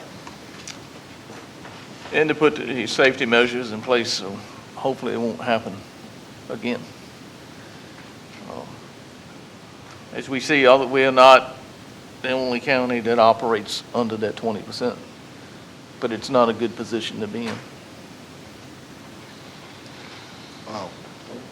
Mr. Tadlock, I would like for you to talk to the treasurer and see the disadvantage or the advantage of going, getting taxed twice a year instead of once. And let us know the next meeting on that. Okay, that's all I have. You know, I know we've discussed sending tax bills twice a year. And I know our previous treasurer, Ms. Booker, had discussed it, and I know what the answer was then, and I know the answer will be the same again, that it's twice the cost. It's a whole lot more work of getting out these tax bills. That's the reason I wanted to talk to the treasurer and Yeah. get her input. And, she's the one that had to do the majority of the work, or her and Mr. Tadlock. So let's give them a chance to get together. And if it doesn't work, at least we put forth the effort. All right? All right, we can certainly do that. Mr. Williams? Yeah, so I completely understand your recommendation, but can you rank that recommendation for me? Are you saying the county absolutely should go this route versus not doing it? On the fund balance policy? Yes. Yes, yeah, absolutely. You should. That's all I got. And you were saying in a time frame, if I read right, basically the sooner the better. Yeah, I mean, on the policy side of things, the sooner the better. There's probably a couple of things we could add to that policy, but clearly, given the events of the last 12 or 18 months or thereabouts, it behooves you to put these things in place. And they're policies that basically all of your neighbors and peers have. So you'd be on par with what other counties are doing. Many of them have had for many, many, many years, and just gives that sort of guidepost, gives you a roadmap for you as a board as you're looking at a budget and saying, okay, are we in bounds? Are we in bounds in terms of how we're working our way down? It gives that level of visibility, and gives that level of discipline, so that when you get yourself back out of this situation of the RANs, which you will, then future boards won't have to worry about it in the future either. So that just maybe is a little bit of commentary to it. What harm would be done if we allowed Davenport to continue with the action plan that they presented to us tonight? We've already worked through the first two steps. The third would be to allow them to reach out to local banks with the RFP.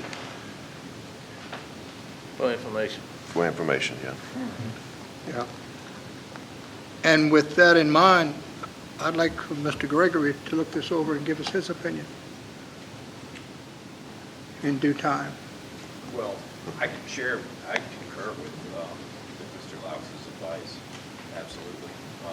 My experience, the fund balance policy, all the financial policies that he's recommending are sound and are standard operating procedure in a lot of counties, and they will help maintain better control of your finances and avoid these extreme ups and downs. Absolutely, I recommend it. Or I don't need to look at this any further than that. That's good information. Well, you know, I'm in an opinion that we need to move forward with this. We can get the offers coming in. If we don't like the offers, we don't have to accept it. But at least we're taking steps to move forward. The more we put this off, the further we'll get behind. And Davenport and Company has always led us in the right direction before, and I respect their opinions. I don't think they'd be here tonight giving us the wrong opinion, because it's going to look bad against them if they do. So I respect their opinion, and I want to go ahead and move forward with this. I just don't want it to fall through the cracks like it did in 2023. Well, that's why we need to go ahead and authorize Davenport and Company to go ahead and proceed with this tonight. And I just put that in a somewhat of a motion. I'll second that motion. All right? Any other discussion on it? If not, all those in favor say aye. Aye. All against. Good work for us. Thank you, Mr. Chair. We will do that. We will obviously keep working with staff, giving you updates if there's any to be had in October, but plan on being back in November. Okay? Thank you. All right. Thank you very much. Thank you. Thank you.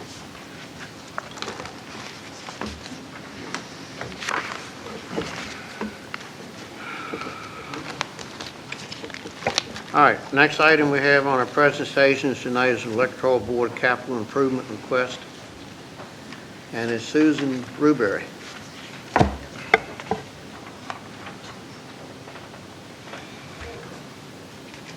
Hey, cuz, how you doing? Good evening, members of the board. This is Ms. Susan Rubery. She's the chairman of the Electoral Board. I'm Austin Schmidt, for those who don't know me. Where's the sheriff? And I'm the vice chairman.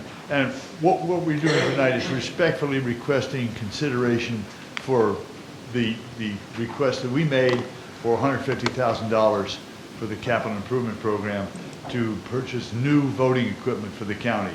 And bottom line is, the equipment we have now is over 10 years old. It's wearing out, and it's embarrassing to have a machine fail in front of a voter on voting day.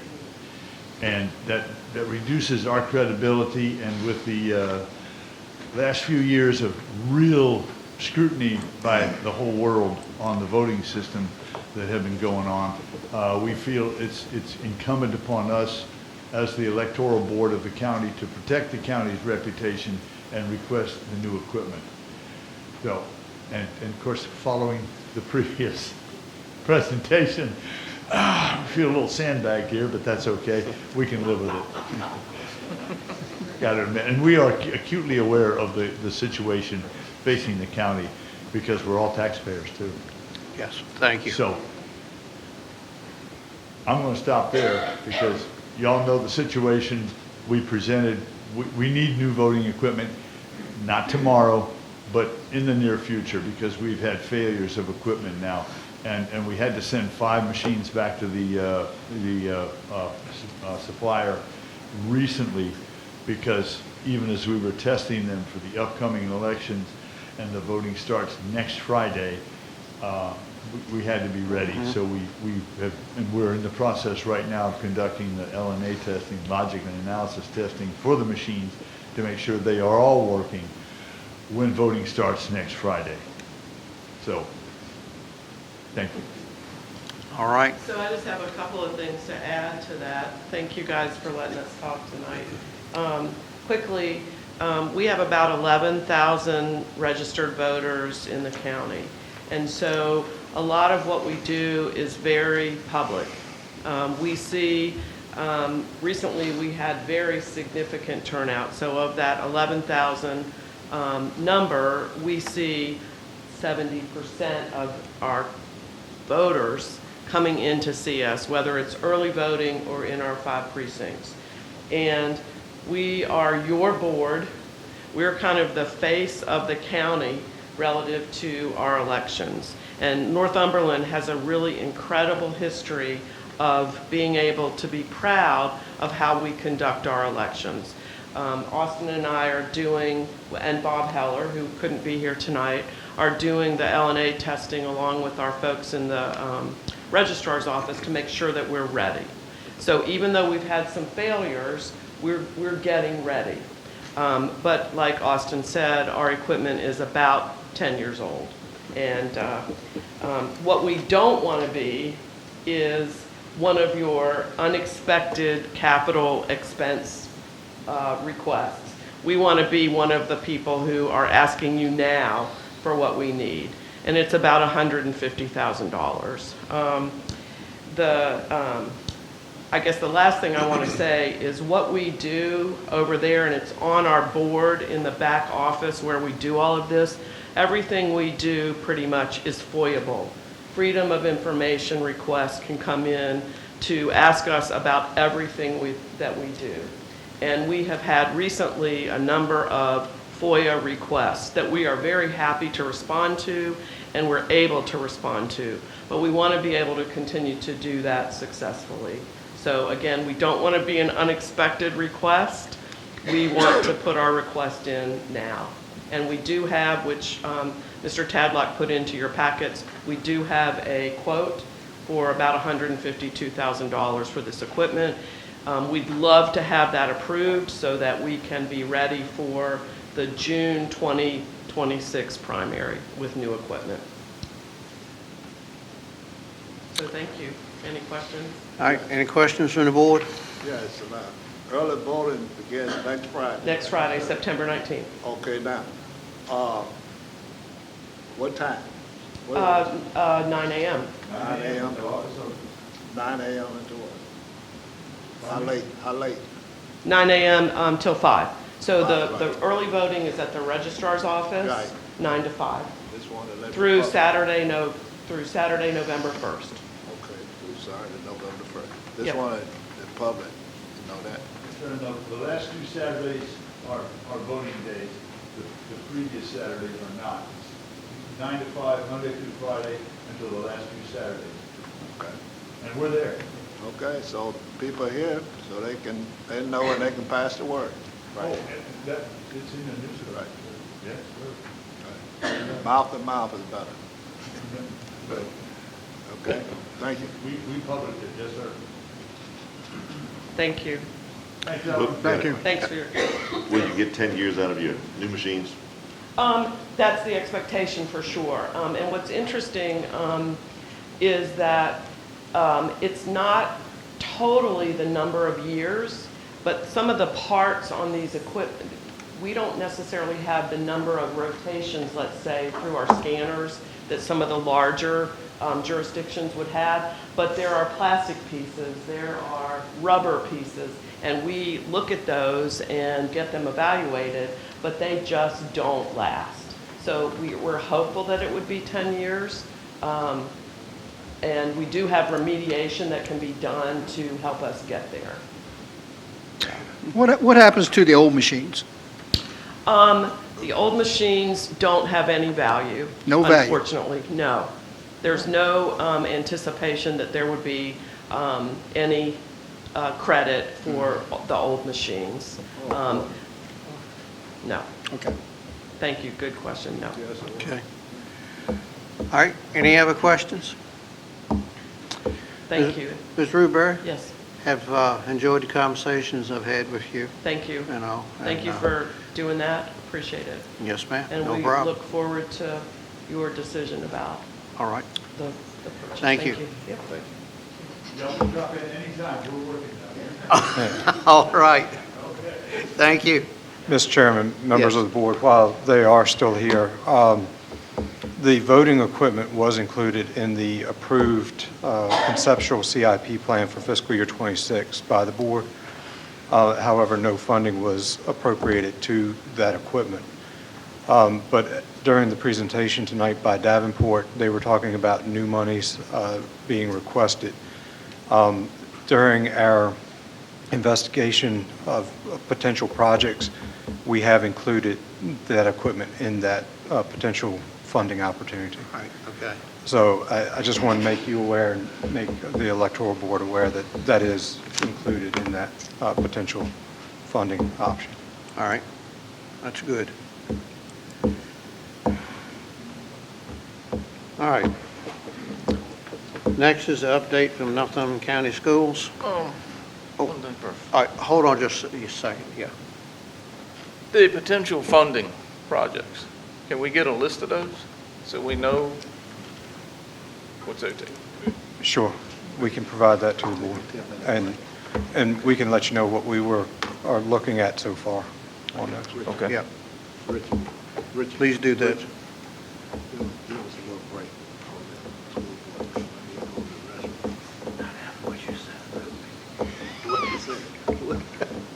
All right, all right, let's take a 10-minute recess, and then we'll come back.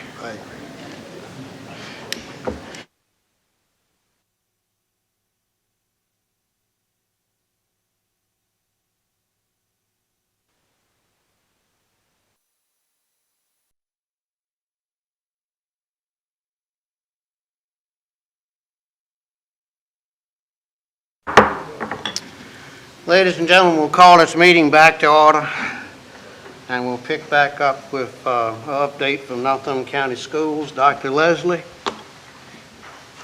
Good evening, Board of Supervisors. I understand there's a number of finance items that are posted for us to present from Northumberland County this evening, but I just wanted to take a minute, if I could, to just redirect back to the schools and the students. We've been in for a little over a month, and our teachers, staff, students, community, everybody has been super supportive. And we've had a really great first month, so I really just wanted to make sure to concentrate on that for a moment. A couple of other quick updates that we had was Northumberland Elementary School did a really wonderful 9/11 show program this morning that'll be available on Facebook later this evening. So if you can tune into that, it's really good. And ROTC at the middle and high school did an absolutely outstanding program and invited a lot of our emergency workers in who came today, the sheriff's office, some others. So I just really wanted to highlight that. It was really, really very moving. And so then I'm going to use this moment to plug two more things, which if you're not busy tomorrow, we have a football game and we need volunteers to help in the concession stand. I will be cooking burgers, so come on by.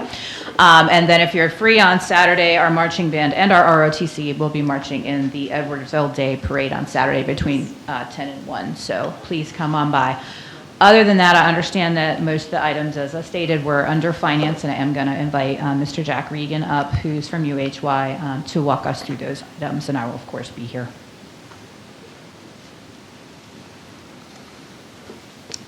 Good evening. Good evening, sir.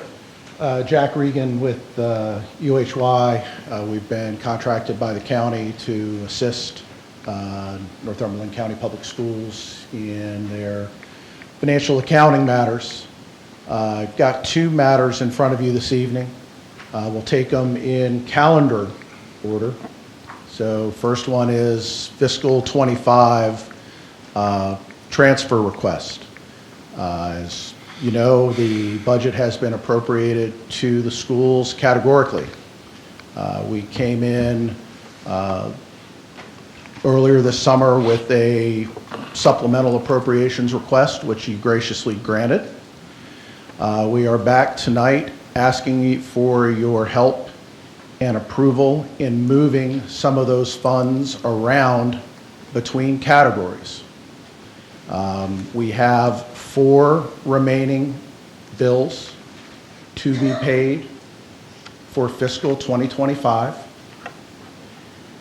Those bills in the current, if paid out of the current appropriations categories for instruction for 3 of the bills, and 1 of the bills is for administration and health.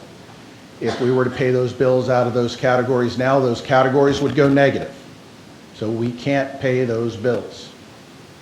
So we're asking for a transfer of surplus funds from a couple of the other appropriations categories to the instruction line and to the administration and health line to allow us to pay those final invoices. It is not a request for additional appropriations. It is merely a transfer of existing appropriations from one category to another category to allow us to make these final 4 payments. I was hopeful that we would be able to land at a larger surplus than what is looking like around a $10,000 surplus for fiscal year '25.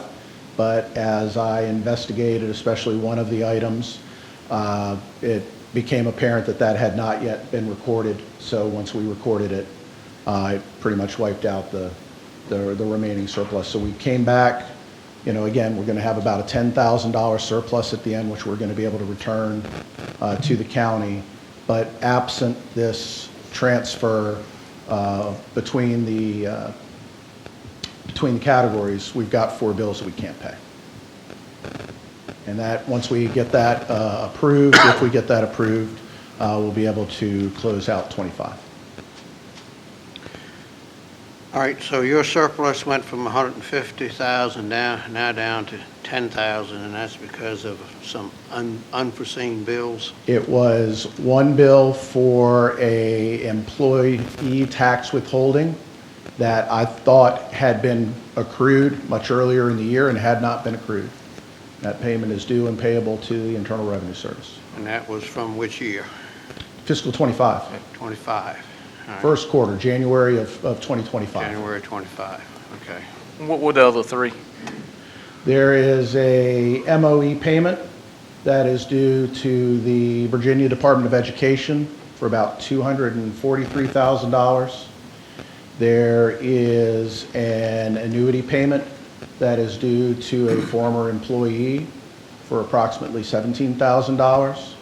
And there is one payment as we were reconciling some of the insurance benefits payments, that as we were reconciling that, we noticed that we only got 3 quarterly payments last year. Each one was about $11,000. We did not see a 4th payment. It's very clear from the documentation that we have that these are quarterly payments. So out of an abundance of caution, we have accrued that payment as well. That's $11,050 if I'm What's the remembering invoice correctly. date on the other ones? When did they come in? They come in quarterly. They all came in this past quarter? No, they came in throughout the year, and we That's what I wanted to know. an accumulated. When did they come in?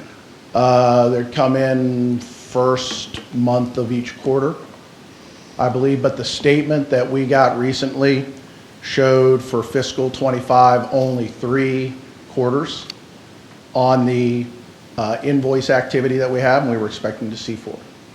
Why did we not see 4? We have that question into the vendor right now, but out of an abundance of caution, and based on looking at fiscal year '24 activity and fiscal year '23 activity, we were able to see that there were 4 quarterly payments that were made in those years, so it's kind of unusual that we wouldn't see 4 quarterly payments in 2025. This is some more that what I talked about a while ago, the unforeseen money that we have to pay out time to time, not just with you, but with other departments. Tell me a little bit more about that MOE payment. I didn't hear you. The MOE payment, What about it? did that involve penalties?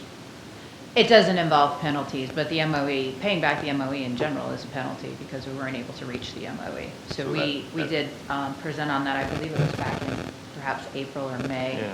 when we realized that we would not reach that threshold, so, So the payment itself is a penalty. I mean, I would say so, yes. So that's additional cost that we have incurred this year.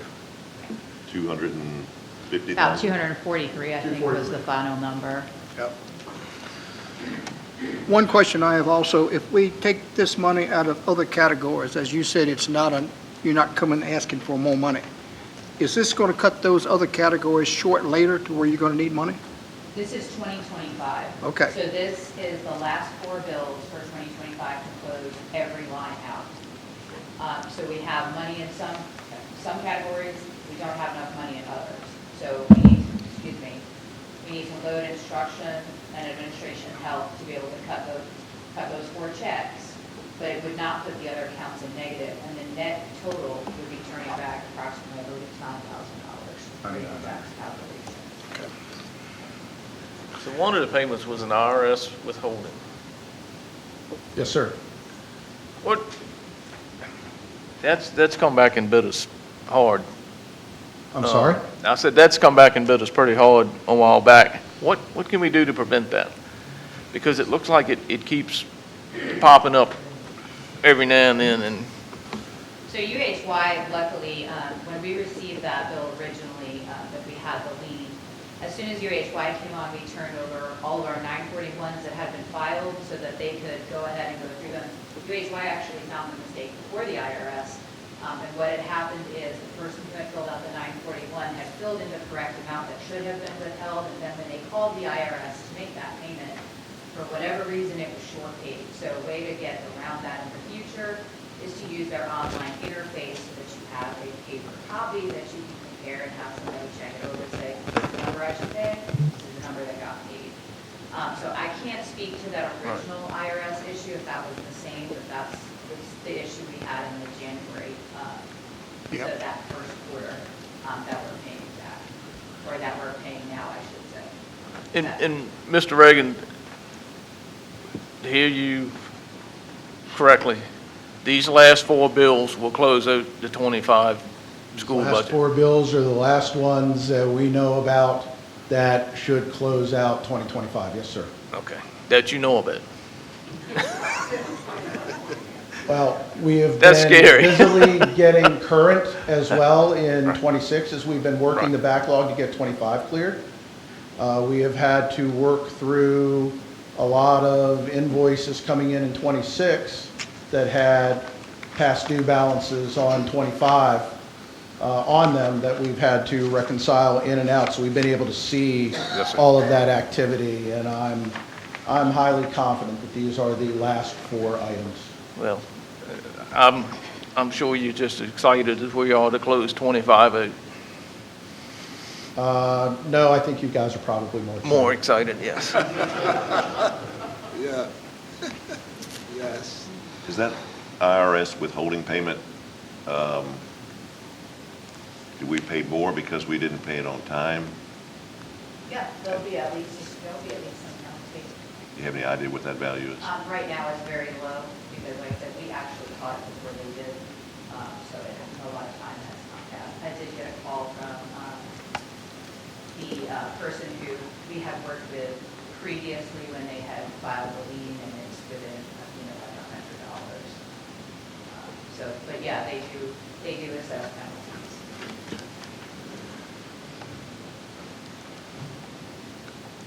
Anything else, Mr. Williams? So that's 25. Well, let's finish 25 first. Yep. All right. You tell us, for the public's, so the public knows how much money you want to transfer from one category to the other, so the public can hear what's going on, because they have a right to know what's going on. Can I see a copy of the request? I don't have it off the top of my head. I can tell you the total is, I think, $267,000. 76. 276,000.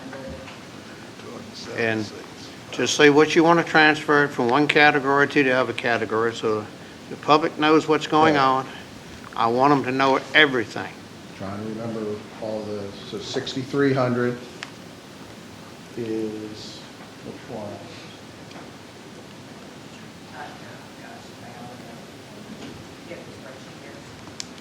I don't think the spreadsheet's behind it. People Yeah, okay. Sorry, I got it here. We got 100,000 from pupil transportation. We've got 50,000 from operations and maintenance. No, 58,000, 6,400 is operations and maintenance, 58,000 from operations and maintenance. 50,000 from 6,500, which is I just know, I know. 6,500 facilities. Mr. Facilities. Have that handy. I believe it is. Six- And then we are transferring 70,000 or 68,000 from technology for a total of $276,000 transfers going from those categories of surplus to get 265,000 transferring into instruction and 11,000 into administration and health. I'm sorry I did not have those off the top of my head.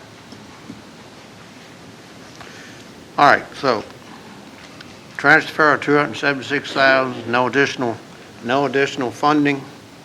Just all this is moving money back and forth through the accounts so you can balance it out. And what you're waiting for is a motion from us to approve it. Yes, sir. So I'll make a motion that we approve the transfer of funds. Second. All right, got a motion and a second. Got any other discussion? If none, all those in favor say aye. Aye. All those against. All right, Mr. Reagan, you can transfer those funds. Thank you. All right, thank From the you. bottom- Okay, I'll sleep well tonight. Thank you. Maybe we'll all sleep a little bit better. So that was very helpful. And the second action that you have in front of you tonight is the second quarter appropriation request. I know that we were only able to deliver to you earlier this afternoon the expenditure summaries for July and for August. There has been, even in the last several days, some turnover in staff that, I got back down here as quick as I could to address. The appropriation request looks very similar to what you appropriated for the first quarter. The only difference between what you appropriated in the first quarter and what you appropriated, or what we're requesting you appropriate for the second quarter, is, to refresh the board's recollections, is you graciously approved a $128,000 amendment to appropriate that money from later in the fiscal year so that we could make a technology payment in the first quarter that will benefit the entire year. Otherwise, we would not have had enough money to be able to pay that bill. What we have done is taken basically a third of that 128 that you gave us in the first quarter and took it away from the second quarter allocation. We'll take another third in the third quarter and another third in the fourth quarter. Right? So we're taking it away in much the same way that you would have normally appropriated it to us. Otherwise, it's the same amount except for that $30,000 or so difference in the technology line. You will see in the July report and the August report that you have in front of you for the results. We are below budget in all of the categories. We're projecting to be below budget again for September, and will be for every appropriation period that you give us. I've got about 20 or so purchase orders that are still in backlog that we are working through for fiscal year 26. So we are almost out from under what I would call the deferred maintenance on the financial activity of the schools. So we are beginning, we should be done with that effort in the next several days. So we are redirecting our efforts now to memorializing all of the processes that we have been following to get purchase orders into the system, to get payments through the system. We're putting together screenshots. We're putting together narratives on how to move a transaction through the RDA system, which is difficult. It is not an easy process. so that we have that in place by the end of September when our contract expires. I would be remiss if I didn't thank the county administrator and his staff, especially Mary, who has really helped us gain a greater understanding of the system. We've been leaning on their institutional knowledge on how things work in the system, as well as the treasurer's office and their staff have been tremendous in the support as we've been trying to steer this back online. The only other thing I'll say, I sat through the wonderful presentation that Davenport gave. That 20% fund balance policy is very industry standard. Government Finance Officers Association has a fund balance standard out like that as well. So I've been remiss if I didn't at least put that plug in there as well as something that's very much an industry standard. So I feel like I can see a nice light here at the end. It's not an oncoming train. The superintendent has done, and her leadership team have done, a fantastic job of emphasizing the importance of fiscal discipline. And, you know, I'm seeing changes in the way that folks are behaving. And I'm glad that we've been able to assist the schools and the county in this important endeavor, and we'll entertain any questions you've got about 26. Gentlemen, you have any questions? End of your contract's the end of September. I mentioned in the previous meeting that I would like to have some type of informational meeting between the two boards and have the school staff and the public invited. I think it would be very important to have that meeting so people could hear where this started from, a lot of the problems that created this, and all of the hard work and effort that has gone into getting it fixed. It's been a lot of things put out on social media and different things that if people didn't know what was going on, they make it up. And it's a lot of bad information out there on what happened. It's this money got the school system overspent, point blank. But people need to also understand that the work is going into this by the individuals to keep it from happening again, and the long road it's taken to get it where it's at. We've got good teachers, we've got a good school system. We need to keep it that way, and we need to keep it as positive as we can. And I think that meeting, end of the month, needs to happen. We need to make it happen.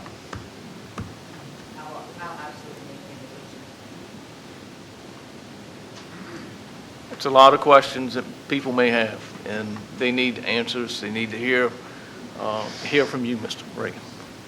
Okay. Actually, you want it before the end of the month, not Well, right at the exact end of the month. You pick your date. You decide. I mean, I don't care if it's next week after next. But I want this meeting to take place. It's a lot of information that people need to get. It depends on Dr. Leslie, how long will it any take. particular week Right. that's It would- better or worse for At you? the pleasure of the board, I will be there. Well, And Mr. Reagan, how you're long- involved in this also. How long do you think it would take to get everything together? So it depends on y'all. Well, I guess I'm unclear as to what will be expected at the meeting, what sort of information folks are going to want presented. You know, I can talk about the efforts that have gone into what we've done since we got contracted in July. Right. Right. You know, I can't really speak too much about how it got there. I can only speak to what has happened since Right. I think this we've been board there. can speak to to how it got there, no problem at all. But I just think it's the right thing to do. The public needs to know. I'll have to look at, I will look at my calendar and see what I've got going on. I know I've got some trips to see other clients, but I will see what I can do to move those around. If you guys fix a date, I'll make it work. This, pick a couple of dates and get with, Mr. Tadlock, and then he can put it out to us. All right? I should get a couple of dates and let Mr. Tadlock know, and he can let us know the best one.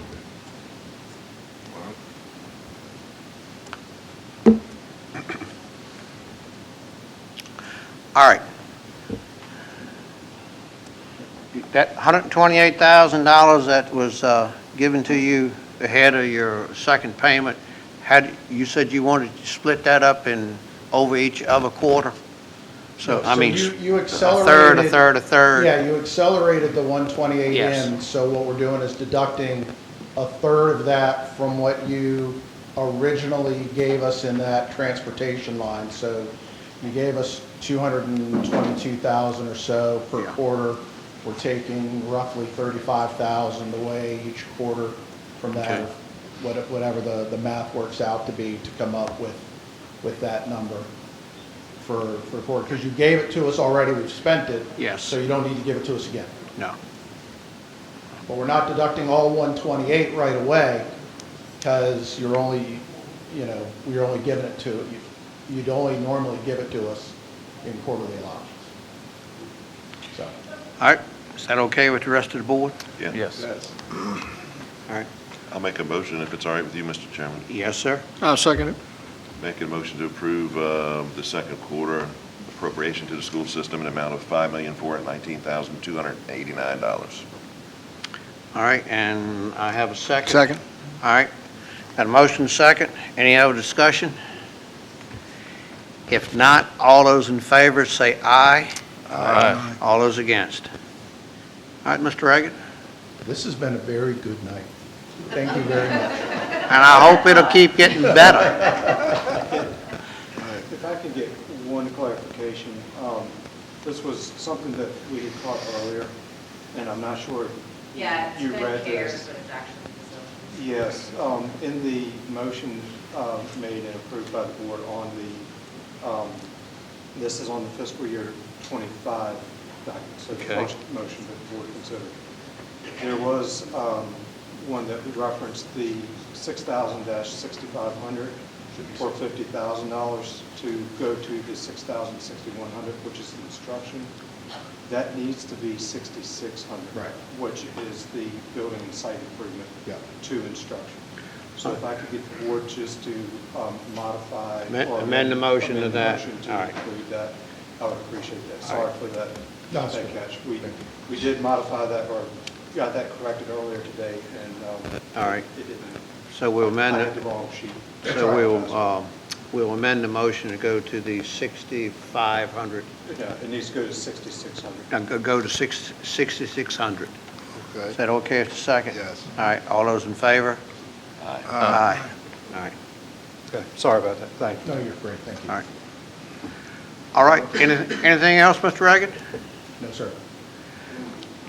Dr. Leslie? Yes, sir. I did have a presentation. I promise it's very short, if I could get that loaded. So, Yes, ma'am, you certainly can.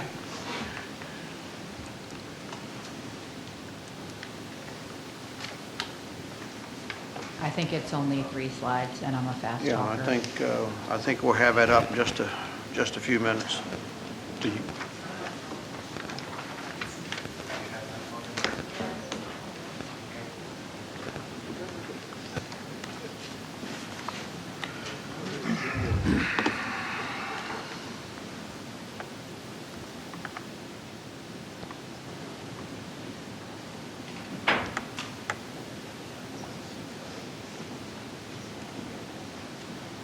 Well, I can start without the slides. I will need the slides for the quotes. So very briefly, I understand that several years ago there was a request, I believe it was in 2023, for some funding to be allocated to purchase school buses, which we are in dire need of. My understanding is that $200,000 was earmarked at that time for those purchases, but due to a lag in making the purchase, the bus prices had gone up, and only one bus was able to be purchased, where originally they were hoping to purchase two buses with the $200,000. The cost had gone up to $126,000 for a new bus, and therefore only one bus was able to be purchased at the amount of $126,000, which left approximately $74,000. Different presentation. That's not the one. In any event, at this point, we have 23 buses. All of them are in use. One is considered a spare bus, but it does do a run. And we have two buses that are very much on their last legs, for lack of a better way to say it.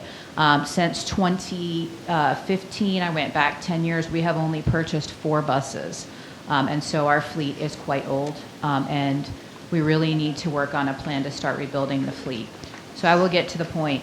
The point is, if there is approximately $74,000 that is earmarked for transportation bus purchases, it is not new money. I quoted out used buses. Actually, I did it with the help of Mr. Brown, who works in our garage, and Ms. Branham, to purchase 2 new buses.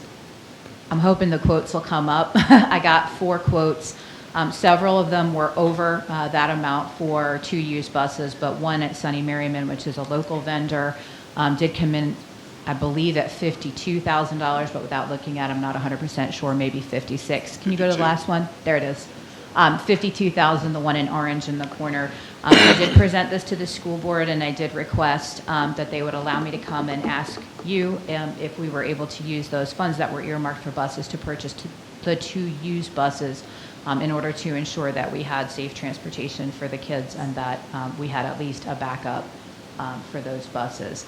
Again, I have been working with the Director of Transportation, the head of our garage, to look at a more sustainable long-term plan. We need to start looking at replacing this fleet over the next few years. We have not kept up with that over the last 10. Mr. Tadlock, those funds, they go back to which year? They go back, it was more money in that particular CIP request, and one bus was purchased. Do you remember which CIP? I remember when we appropriated the money for it, and they didn't spend it. For some reason, it was done at a later time than what we really originally thought, and the value of the bus had gone up. So the bus was, I think, acquired at the end of '23, and was paid for in '24 by the county. Is that money still available?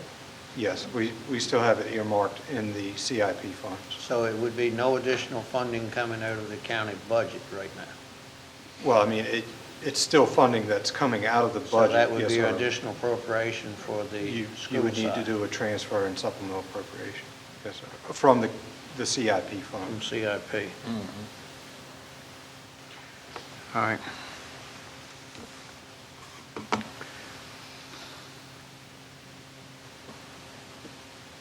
Gentlemen, you have any questions, comments for Dr. Leslie or Ms. Only Tadlock? because I feel like I should ask. How old are the buses that you're replacing? I don't have the years of the buses that I am replacing. I'm sorry, and I would have brought Donnie with me, who would have been able to answer that. I know that this is a conversation he and I have been having for the last few months, and it's make a repair, we can get it to go a little longer. If we make this repair, maybe we can get it to go a little longer. And I'd be happy to bring him if the board would like. Mr. Hale, you work on those buses? If Ms. Leslie don't mind, can you come up? I do not mind. Dr. Leslie, year of manufacture. That's the bus just for purchase. Oh, okay. Right, so that's the years that are there are the buses for the quotes that I got, and the current mileage on those. He works at the garage. What's your question? Can you give us a rundown on the 2 buses that are no longer in use? We have several old buses. We actually have a 2000 bus that's in route, in rotation. That's a spare. But the buses that are being replaced will probably be 2004s to 2008s. On those roughly all the years. But we had one bus, the engine blew up. That's really expensive to fix. So How much does it cost to put an engine in that bus? $50,000. Is that We it? left that off. We levied it down. Yeah. And we did one last year. One of them blew up last year. It was 46,000. Is that in the mix to repair that or put it to the side? We would like to repair it. It's a top run bus. It's a bus that runs VOTEC. It runs the shuttle bus in the mornings and evenings. So it runs a lot. And I think later on we would like to fix that one also, because it's a 2017, I believe. So it's still got a lot of miles into it, yeah. The older buses is just, mechanically we can keep them going. It's the little things, instrument panels, and window switches, door motors, things like that. You just can't get parts of them. Everything's obsolete. Several years ago, I don't know if you still do it, you used to auction off some of those buses. Do you? There's some there that need to go, yes. And several older cars and pickups too. Okay, good. So, well, we can get together and try to get rid of that stuff. Yeah, I like this. Just sitting there. I like to see it. We don't ride it all we can ride off of them pretty much. Yeah, I'll talk to you. Repurpose. Yeah, I'll talk to you, I need one. Talk to you. Mr. Brandon, you have anything else? No, it's just outrageous how much it costs to get a motor put in a bus, put an engine in it. It Well, is. we didn't request the engine. I did have that in the original, but there's not that much funding earmarked. We needed something that could go, that we could use. And these buses from Sunday Maryland I think they were from, I can't remember what town it's from now. I'm not sure if they were from the city of Chesapeake maybe, or something like that. And they're, Cummins engines, Allison's, they're bulletproof pretty much. And we bought two back in January from them, and they've been served pretty well, so. Okay. That's all Any I other got. questions? That's all I got. Mr. Fisher? Thank you. Thank you. Thank you, sir. Mr. Fisher? All right, so it's, so I guess what all we have to do is just approve the money for transfer.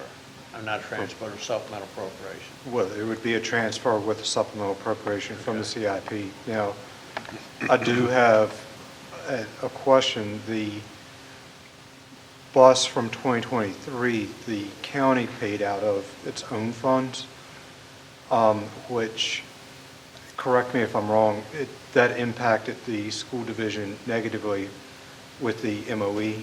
It or did not. did that? It was only purchased in the wrong year. Oh, So the okay. MOE was, yep. Okay.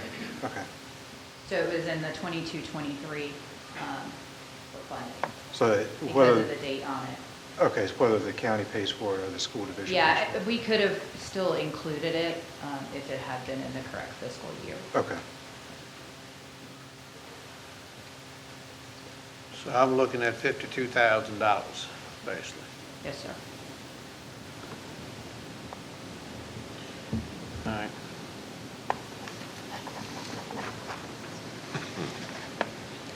It's not going to affect their bottom line too much, is it? Cut us too short right this minute, is it? What is the time frame in obtaining the buses? Do you I don't know? have a time frame in front of me, but these are current quotes. I don't remember what the end of the quotes are, but we would be moving forward immediately. We need to move forward immediately. So as soon as we were able to access the funds, we would move forward and make the purchase. The last two we bought, we got within 30 days. They have to paint a name on it, put the numbers on it, inspect them,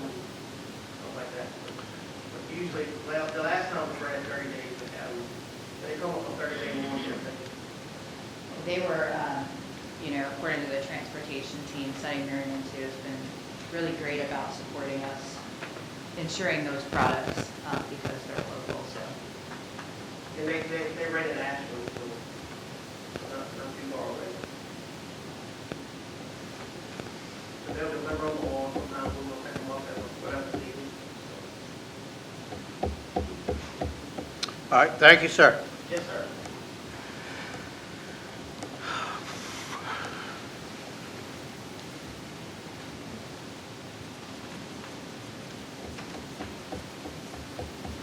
All right, let's see, we gotta do a transfer plus supplemental appropriation. What line item would that have to be transferred to? If you do it within the capital improvement for the county, it would be 9103-7027. 9103-7207. 9103 what? 9103-7027. 7207. All right. 7027. Yeah, 7027. All right. 52,000 is what you need. Yes, sir. All right, I'll make a motion that we transfer the 52,000 over to line item 9103-7027. Second. Mr. Chairman, just for clarification, the county would be cutting the check for that. Correct. Is that? Sorry. As far as the payment, the way it was done last time. Last time the board had me cut the check, they had to get All right, invoice so receipt. the county will cut the check. That's what I want, just And for they have to be- clarification. that's gonna Yeah. cost the board money. All right. Yeah, the county will cut the check. All right, got a motion. Did I have a second? Second. All right, got a motion and a second. Any discussion on this? Is that all right with the rest of the board? All right. All those in favor say aye. Aye. All those against? All right. Dr. Leslie, we'll get that taken care of for you. Thank you, gentlemen, so much. We really appreciate it. We really, really do. Thank you. All right, anything else, Dr. Leslie? No, sir, I think that's it. So you guys are going to volunteer tomorrow, cook burgers? Understood. One late night a week. We appreciate you. Thank you so much. Thank you. All right. Thank all of you. What you do. Thank you. Thank you. Oh, boy.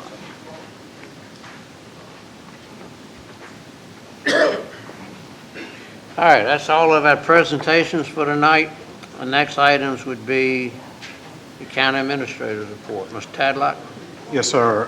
For the month of August, we had 8 new structures. Total construction cost for the month was $4.4 million. Total construction cost year-to-date is about $43.2 million, which is approximately $500,000 below this time last year.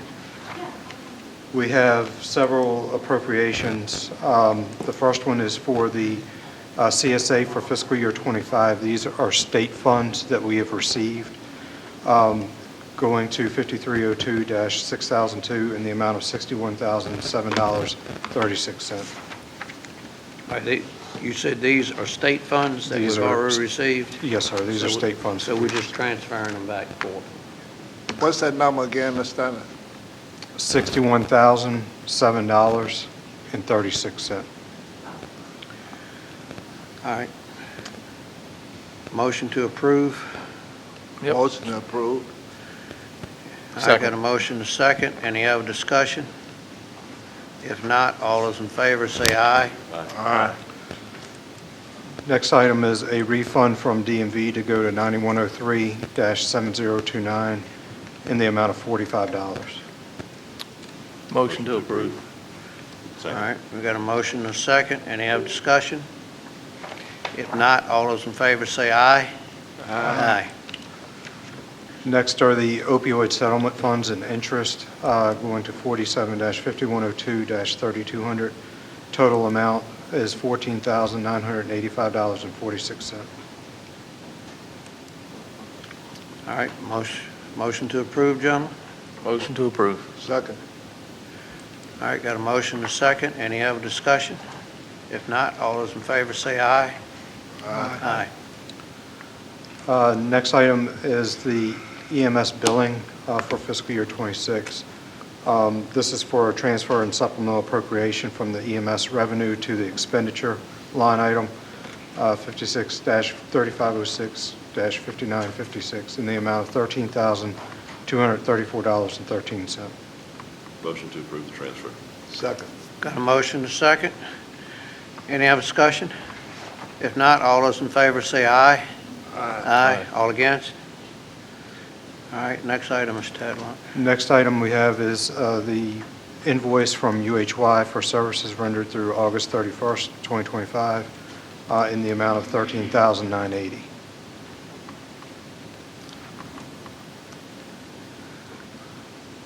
Motion to approve that. Second. All right, got a motion and a second. Any other discussion on it? If not, all those in favor say aye. Aye. Right, All we- against? We do need a supplemental appropriation to 1101-3002 in the amount of $13,980 to cover that cost. You make a motion again? Yep, motion made. All right, motion second. All those in favor say aye. Aye.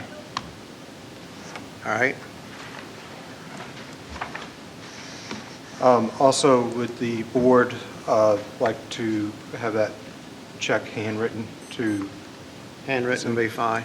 if I could get a motion to Better- that? I make a motion that we do it, handwritten. All right, you got a motion and a second. All those in favor say aye. Aye. Next item we have received several estimates on an HVAC unit in this building for replacement. The cost is $23,576.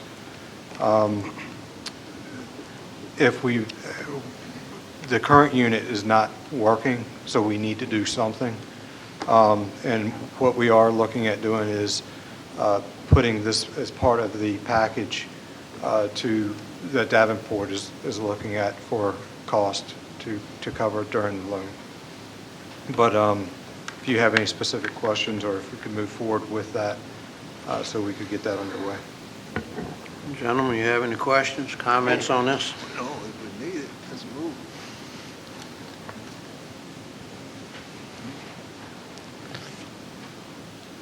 If not, Almost sustained from voting on that. I got a conflict of interest. all right. If not, I'm going to make a motion that, you want a complete motion, Mr. Tadlock? I'm sorry? You want it accompanying everything? Yes, sir. All right. I'm going to make a motion that we're going to take the lowest bidder, and that would be Comfort Consultants for a 7.5-ton system for $23,576. Second. All right, got a second. All right, any other discussion on this? If not, all those in favor say aye. Aye. All those against. All right, and Mr. Brand abstains. Next item I have is a request for proposals for medical, dental, prescription, and vision insurance, and this would be for both the county and the school division. We are currently, staff is working with legal counsel reviewing this document, but I would request authorization to move forward once the review has been completed by legal counsel and staff. All right. Motion Gentlemen? to allow Mr. Tadlock to move forward. Second. All right, got a motion and a second. Got any other discussion? If not, all those in favor say aye. Aye. All those against. All right. The last item I have is staff has been working on a frequently asked questions document for the reassessment, and that's to answer questions like how often is a reassessment completed, when was the last reassessment done, when is the next reassessment go into effect. We are also in that document trying to explain things like if the assessment goes up, what that does potentially to the tax rate. So as the assessment goes up, your tax rate does not need to be as high in order to bring in the same amount of funds or revenue that the current assessment is doing. So we hope to have that document out in the next day or so, so to try and answer maybe a lot of questions that individuals have. I think that would be good. There's a lot of misinformation going around on that right now. A lot. Yeah. Mr. Tadlock, I hope you and the treasurer, I didn't know she was there, get together and talk about what I asked you about twice a year. Yes, sir. Okay. All right, now, Mr. Tadlock, you said you were going to get the document out. What does that mean? We are going to post that to our webpage. We have looked at putting something on our Facebook page as well. We can even put something in the paper directing people, the newspaper directing individuals to the county webpage as well. So you got a good explanation in here why it's based on real estate values. That's correct.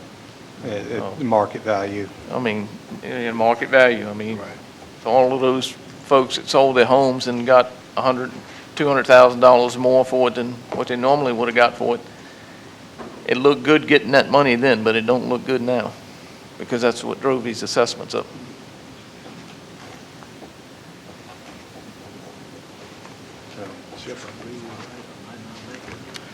All right, Mr. Tadlock, That's all I have, Mr. Chairman. that's all you have.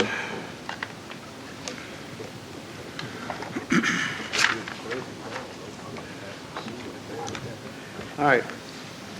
Only thing I have right now would be committee reports. Any committee reports? No. All right, no committee reports. All right, Board of Supervisors items. Approval of a check register. Gentlemen, I hope y'all had time to review that check register. Yes. I move that we approve check register. I got a motion to have a second. Second. Got a motion to second. All those in favor say aye. Aye.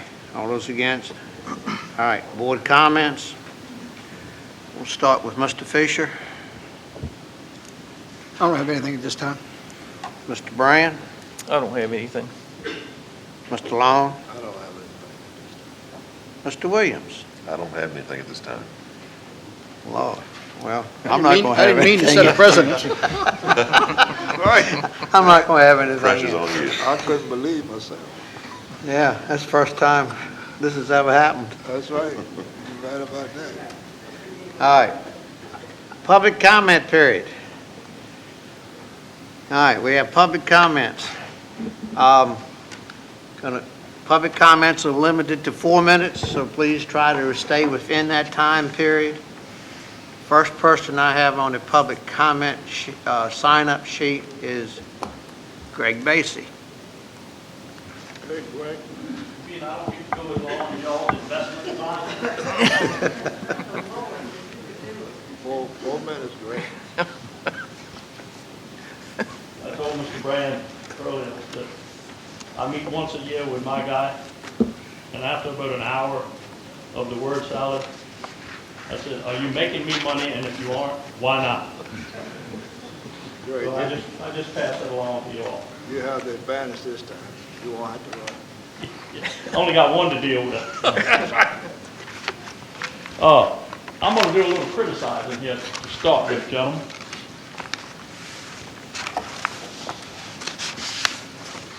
I'm glad what Jimmy said about transparency with this school board. Because far too long, I don't think you all knew what was going on. I've spoken to several of you all about it. And at the time, I didn't know that you just couldn't cut off the funding. Because most of that comes down from Richmond, the rules and regulations. If the new assessment is as we hear it's going to be, the highest in county history, my question becomes, what is the rate per 100 going down to? Half? Third? Fourth? Mr. Basie, we won't know until we get the final approval on the appraisal value of the entire county. And that won't go into effect this year, right? No, that will Be not next go year. into effect this year. And it'll be probably next year after the first of the year, before we even find out what that value is going to be, because they have to finish all of the appraisals, then you have to have your time to go in and complain about the price, see if you can get it down, then once that's done, then you get your final number. So it's months off. Well, are we any closer to getting our personal property tax bill? When I went in to pay mine, I asked Emma why I didn't have that part of it. She said because we don't have it yet. Are we any closer to getting that? Have you heard anything, Emma? Hopefully this month. Yeah. So that means I won't have to pay it till January 1st, right? Anyway, if this reassessment is based on the fact of what the actions of this school board has done to this county, then I think you're going to see a lot of taxpayers very upset. Very upset. Okay? Well, How would you determine whether or not that's the case? Oh, I think you'll know. I don't think I will. That's not the case. no. What's not the case? The reassessment value put on people's personal property has nothing to do with anything the school has done. It has to do with the value of the home according to how much properties have sold for over the past 3 or 4 years. Okay, well, then let me ask you this. Is it just coincidence that the school board went through all of this money and all of a sudden we have the highest reassessment in the history of this county? As Is that a coincidence? yes. As Richmond County and Lancaster County, they didn't have these problems with the school board that you're referring to that we had, and ask them how much their taxes went up. All the assessments all across the northern Middle Peninsula are Going extremely high. It's not just Northumberland County, it is all the counties. Well, I don't care so much about the other counties as I do here. I agree with you on that, but But- that is the case. All those other counties have suffered tremendous gains in their personal property values. And that was a statement to the effect of, I don't care what you want to call it, misspending, overspending, misappropriation of funds or whatever, but if the taxpayers were paying for that because of that situation, I don't think it's right. I agree. So, Well, I see- appreciate you clearing that up. See, real estate value is based on fair market value, whatever it is. County, the board, no one has any control over that except for the fair market value of what property is selling for. School is a totally different thing. You're dealing with apples and oranges, two totally different items. School board got out of control on spending. For what reason, we're not 100% sure. And you That's can, you know, something it's all- totally different. It doesn't affect the real estate value or anything. It's totally different. Okay. Since COVID, people have moved into this area and offered astronomical prices for properties that probably weren't worth it. Right. And in return, that affects the rest of them. Yeah, right. That's right. The ones who've been here all their life. Right. All right, I want to move away from that because it upsets me because where property values have gone to. Great. Which brings me- Yeah, one of the fastest growing counties in the northern end is Northumberland. Oh, yeah. Because a lot of those people that had homes down here, they're moving now, all right? So that's increasing the population. 3/4 of them that come down here during COVID never went home. That's right. And the trash issue is another issue that I hope that y'all are addressing. That's right. Anyway, I want to move on to something that is near and dear to my heart, and that is Northumberland County. I applaud this board. Yeah, you heard me right. I can criticize, and then I can applaud you all for putting off approving any of these, I don't know any way to say it nicely, solar panels. I applaud you for putting it off. For any of you that have not ridden over to Mayon Road, that includes you all, I challenge you to ride over there. As a fourth-generation farmer in this county, I have lived in this county all my life except the first 2 years of my life when I lived in Richmond County with my mother and my grandparents while Dad was in Korea.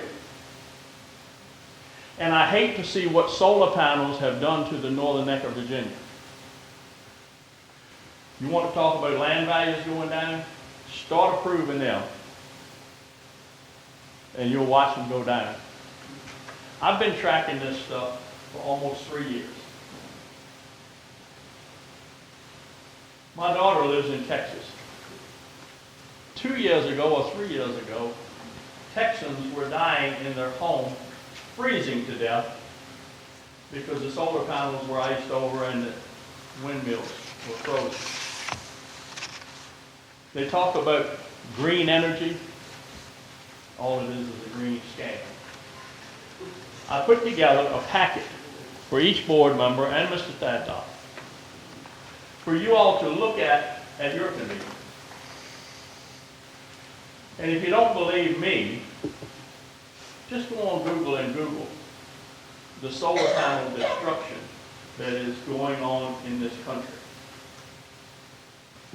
One place in Nebraska, a hailstorm tore up the solar panels to the point that they can't be replaced.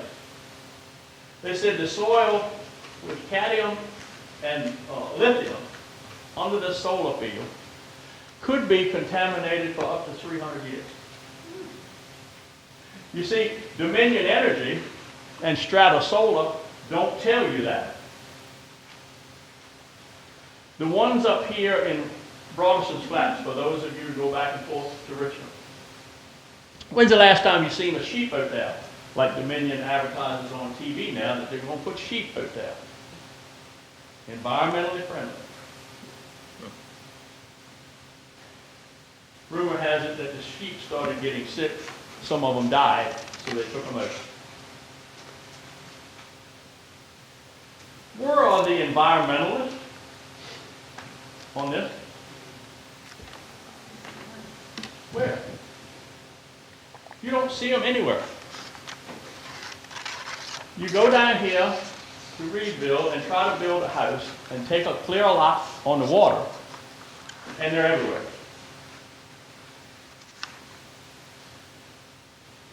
But not a word. How many of you in here know that the Chesapeake Bay Act is currently being rewritten? Any of you aware of that? I know. I'm aware of it. And the language in that is becoming more general and not as restrictive. There is not a solar farm in the Northern Neck or in Essex County that there are not environmental issues with. Every one. DEQ just fined Dominion Energy $175,000 because of contamination, runoff. Okay? And the joke within Dominion Energy is it's cheaper to pay the fine than it is to fix the problem. As I say, I've been tracking this for better than 2 years. There is no benefit to green energy. If you want to put solar panels on the roof of your house, it will save you money on your electric bill. And the claim is, if you produce more than you use, Dominion will buy it from you. Try getting a check from them. Everybody on Dominion Energy right now that I have talked to, and if you don't believe me, if you're with Dominion, go home and check your bill. You're already getting charged a green energy fee. How many in here have seen it? I'm not lying to you. None of the electricity that is produced by these things are going to save you a dime because none of it stays here. It's going to these data centers. In your packet, you'll find an article written by a guy, I can't think of the name of the paper now. It would take 40, I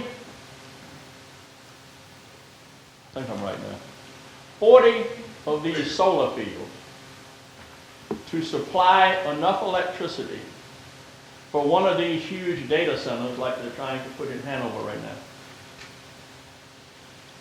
And you know where they're going to put them? You think they're going to put them up there near Richmond? Or in Loudoun County? Fairfax? No. They expect rural Virginia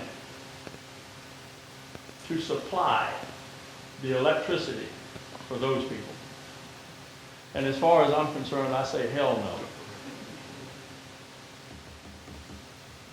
As a farmer by nature, I hate to see farmland taken out of production to put solar panels on. Something that is environmentally unsafe. I don't care what they tell you. If you don't believe me, just do the research. And why farmers can consider taking land out of production to put into these things, I've only got one answer. Greed. Because my father always told me, if it sounds too good to be true, it probably is. And the amount of money that these people are paying to rent land to put these solar panels on, places in North Carolina where some of these companies went bankrupt about the time the lease was up, guess who's responsible for the cleanup? The landowner. I've probably been over my 4 minutes, but I get passionate about this. And I get passionate about Northumberland County. And I've seen the crap that they've allowed in Richmond County and Westmoreland. And it breaks my heart. So I encourage you to look through that packet. Jimmy, Richard, most of you know how to get in touch with me if you got any questions. I've probably got a file at home 2 inches thick. And they can call it green all they want. But these solar panels, just like the windmills, will never produce enough electricity to offset the carbon footprint that they make. Thank you for your time, and thank you for your passion for Northumberland County against these solar panels. Thank you. All right, thank you.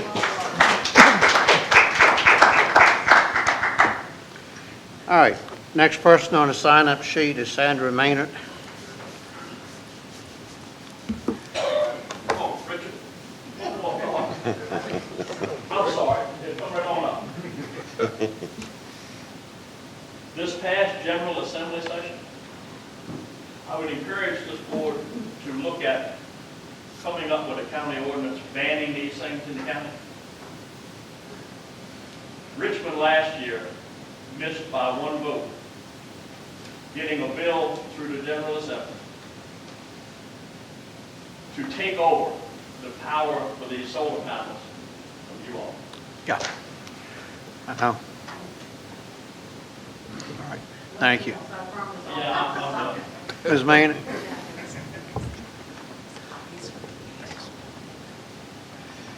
Hi. Good evening, ma'am.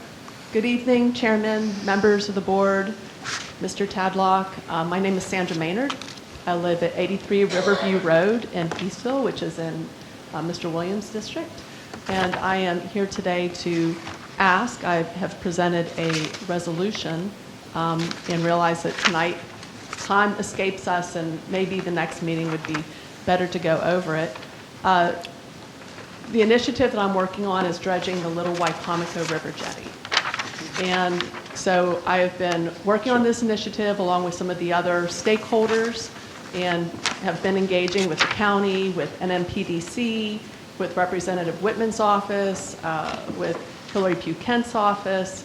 And I have discovered in this after a meeting that Representative Whitman had with several of us in the county, and Mr. Tadlock attended, that some of the criteria in order to get state and federal grant money requires the county and the stakeholders to show significant citizen advocacy in order to be eligible for community project funding. I've been researching this, and other nearby counties in Virginia have been very successful in getting federal and state money for the actual dredging project. And the resolution addresses that and asks really for your help with the resolution and getting all of the planning documents aligned where we can show that the Little Wicomico Jetty is the #1 priority, because I don't know how familiar you are, if any of you have heard the complaints, but currently the 150-foot wide jetty has a depth in the channel of about 3 feet. So Smith Point Sea Rescue has experienced problems on their missions. A lot of the sailboats that we used to see in the Little Wicomico no longer come in because it's too shallow. Some of the users along the waterway have gotten stranded even in their small recreational boats, and even some of the commercial watermen have been affected. So my request is to kindly review the resolution that I provided. I provided an electronic copy to Mr. Tadlock just a few hours ago, and I would ask that I be added to the October agenda, and hopefully that we could come to a resolution to get that approved. Thank you. All right. Thank you, Ms. Maynard. Thank you. All right, thank you very much. All right, next person on the list is Tanya Henry.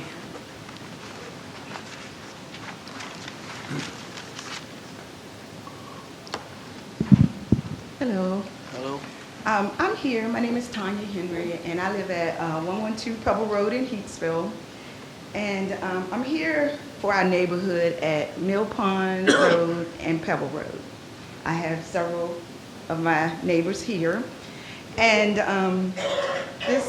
we have a problem with some Rottweilers that have eaten chickens, I can say have killed dogs, gone after cats. We've sent it to the animal control person. We've made complaints. I spoke with the assistant Commonwealth attorney. She stated that I had to speak with my board of supervisors, which I contact Mr. Fisher, and that we had to come to the board to see if we could get a leash law in our neighborhood. I know it's in the HOAs and some subdivisions. We, on Mill Pond Road at the beginning, and then going on to Pebble, it goes to a dead end. And it's approximately 20 homes in our neighborhood. I am fearful. This Sunday, my dog got off his leash being walked at night, and he was found him dead the next morning on someone else's property on Mill Pond. Our neighborhood, we all look out for each other. All of us have dogs. We keep them on leashes when we're walking. We keep them in their pens. But we are fearful. And anytime that I'm paying taxes to this county, and I'm fearful to even walk outside, I cannot even walk to my driveway to get my mail sometimes as I was walking my LoSo, because these dogs just run through the neighborhood and just come after us. They've killed, like I said, a chicken on my neighbors here. And they're telling us that we cannot do anything because there was no proof that this was done. But to my understanding, when Rottweilers get to taste the blood, my neighbor next to this particular house has small children.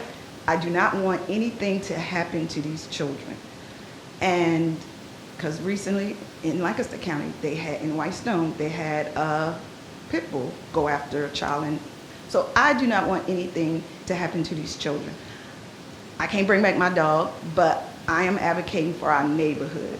I have several members here, y'all stay in my neighborhood, and some online as well that couldn't come. But I'm bringing this to the board. I was told by the Assistant Commonwealth that I had to, so this is what we're here to do. All right, have you, well, I certainly think you've already contacted Sheriff Fisher. I've contacted the animal control. I've spoken to him 3 times. And on Friday, I work at the Department of Social Service. He was at the health department. I went to him face to face and asked him, can we do something with these dogs? Everybody has called, and nothing is being done. How about the dog owner? When we found the dog on their property, he went over, the person did not answer the door, and last I spoke with the animal control person, he had not spoken with her. So they just keep allowing the dogs to just run through our neighborhood. I visit my dad at night.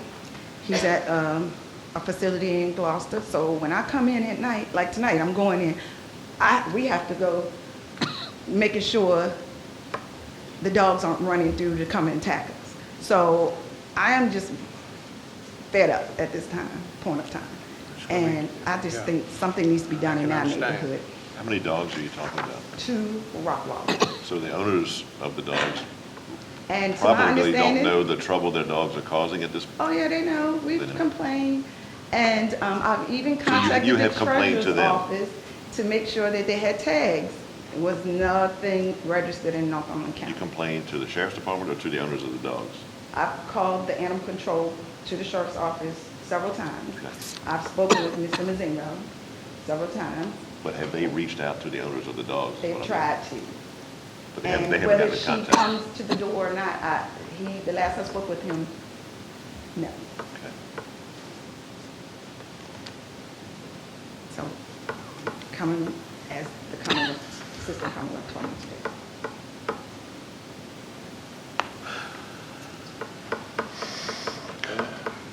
This is a situation where I know what I'd do if I thought my family or myself was in immediate bodily danger of a dog coming at me. You're not in that situation. But we have a no-leash law. We have dogs can run it wild, run it free, as long as they're not doing damage. To me, this is a damage. I don't know how you'd reword it, but this is damage. When people cannot get out of their automobiles and go to their house, not be in fear of being bodily injury, with their kids running around, I feel for these people. I was down there today. And it may be the time to consider some type of a nuisance regulation or something. I don't know who would enforce it. I don't know if the county. Sheriff Beecham, you got time for a question?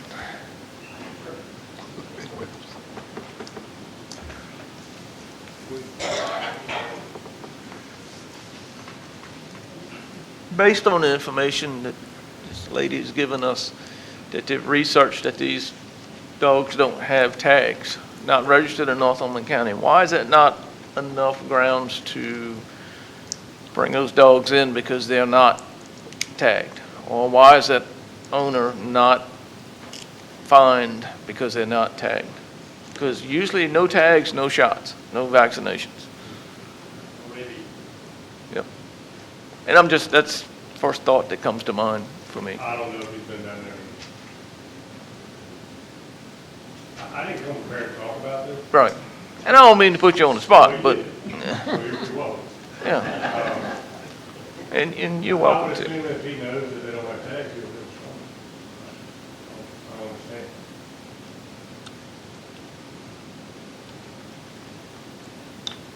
I don't know. That's why I'm asking. Is that something you could follow up on? Thank you. Well, the tags is one part, but that's not the part that's giving these people a hard time. That's right. Yeah. You know, the tags is fine. They can do what they want with the tags. But I want these citizens to be able to go to their yards and enjoy their yards and feel safe without the thought of these dogs that they know is doing damage, that they know is bad, they have a reputation for being bad. And I guess we're just going to sit here and wait until somebody gets hurt. Can't we have the dog warden or animal control go down and set a live trap and catch these dogs? And do what with them? Mr. Fisher, Yes, ma'am. I'm signed up to speak to, and it's on the same subject. I'm her next door neighbor.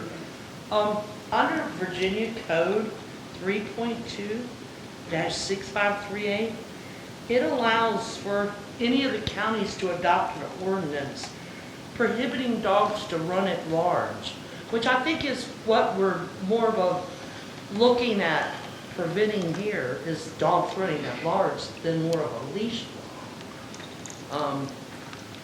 Are you talking for just your neighborhood? Oh, yeah, this is our neighborhood. This is our neighborhood. Other neighborhoods in the And it would take everybody in your neighborhood to agree to that.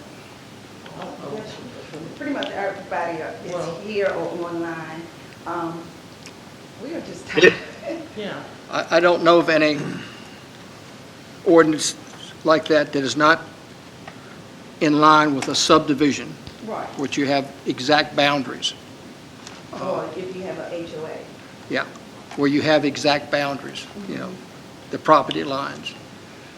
I don't know how you would draw the line in a community. So, Mr. Fisher, I'm about to have to get online. I know I'm online, and I know public comments versus online are later too, but I'm the very, very next door neighbor. Last Tuesday, the same dogs had attacked our cat, and we had called animal control, and they had said, basically, I'm sorry, but unless there's major damage with a vet or major damage with your child and has to go to surgery, there's nothing we can do. I don't want to wait that long. No, I wouldn't want to Right, wait that long. 3 days later, this dog dies, and I've got that family of children. The dogs have been in our yard, destroyed our Christmas decorations, and, I would hate to see my 7-year-old get attacked, and there's nothing that can be done. I agree. I agree. Is there something that can be done just to these two dogs? I mean, why can't these dogs be picked up as a danger to the community? We were called, and we were told every time because There's not an ordinance for danger to community. That was the point I was trying to get across. Right, I mean, why is these two dogs a danger to the community? If they haven't got the tags, they can get their tags, get their shots, and turn them right back loose in the community. That doesn't stop them from biting somebody by getting their tags. Well, if I was to pick them up, they wouldn't get them back. Yeah.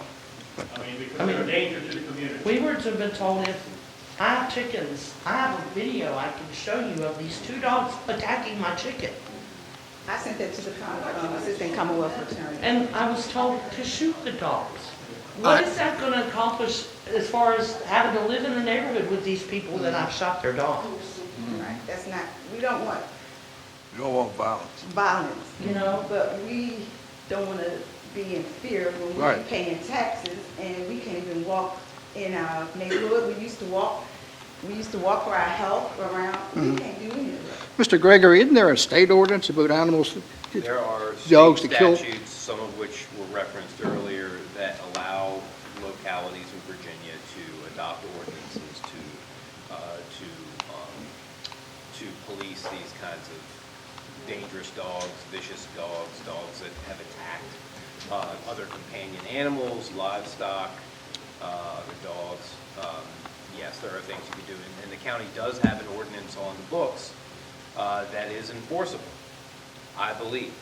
I don't know, I would recommend, based upon previous issues, that you update your ordinance to reflect updated state code provisions. What you have on the books is perfectly enforceable in my view, but some others may disagree and think that you need to have proper reference or updated references to the new state code provisions, but the new state code provisions allow you to do these things that are already on the books. So there are enforceable ordinances on the books that could be. Well, we just updated the ordinance. Not the ones that are at issue in this case. But you, and you can, to address the comment that was made earlier, you can impose prohibitions on dogs running at large or impose leash, which essentially is a leash law, in designated areas in the county. You can designate those areas by a number of different means. I suppose you could do it by subdivision, which you have done here in the county, but you could also designate areas in other ways, by other boundaries, tax map numbers, streets, roads, what have you, as long as it's clearly designated where those prohibitions are imposed by ordinance or what activity is prohibited, then you can do it and it should be enforceable. Okay. And that would be exempt, that could be exempt for hunting dogs in those? Yeah. Yeah. You could. Yeah. How soon can we do this than later? I mean, this needs to be, something needs to be done now. Well, I would be happy to speak with the sheriff and his animal control officers and the Commonwealth's Attorney's Office to see, in looking at the ordinances that exist on the books now, to see what could be enforced, and see what actions that could be taken.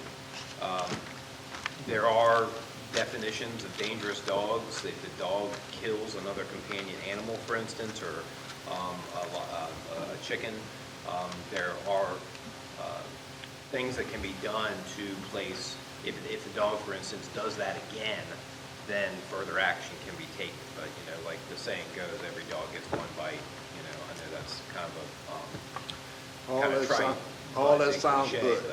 All that sounds good, but we need some type of action now. They want to be able to walk in the neighborhood and go outside to pick the mail up or whatever. At nighttime, we don't have street lights. You can't see them coming at you out of the dark. They're there. And it's your deck, they just come right on your deck. I just sent the Assistant Commonwealth video of them just hanging out on her deck the night that my dog was. They're in my yard every night. I have them on camera. Every night. Have they attacked people? Have they attacked people? I'd just be running. It's, They ran at my house. They talk all the time. Yes, sir. The dogs come charging at him across the field. I was in my truck and it literally went across the lot and ran the dogs back in their yard with my truck. I would not have hurt the dog. And that resulted in a restraining order against the guy that used to live with this girl. I've got the same, almost identical situation in my district. So the folks there that are having trouble with those dogs are certainly glad you guys are here tonight. Maybe you'll get the ball rolling on this. That's good. And Board of Supervisors, their German Shepherd, they actually have 3 dogs.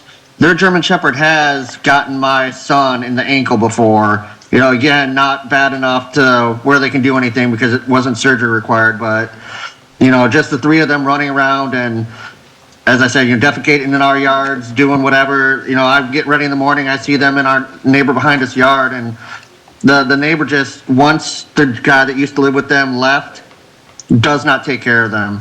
Yes. I don't even think they're being fed. And I think they're looking for food and just running rampant in our neighborhood. The female, every time she has a heat cycle, she ends up pregnant. And the male dog is actually one of her puppies. So she isn't pregnant by one of her puppies. And from what I understand, the last litter of puppies, he ate every one of them. Well, that's because they're not getting fed. That's right. Uh-huh. Mr. Fisher, you been down there? Yeah, I've been down there. I've seen one of the dogs. I saw one. I was there today, as a matter of fact. Yeah, I saw one.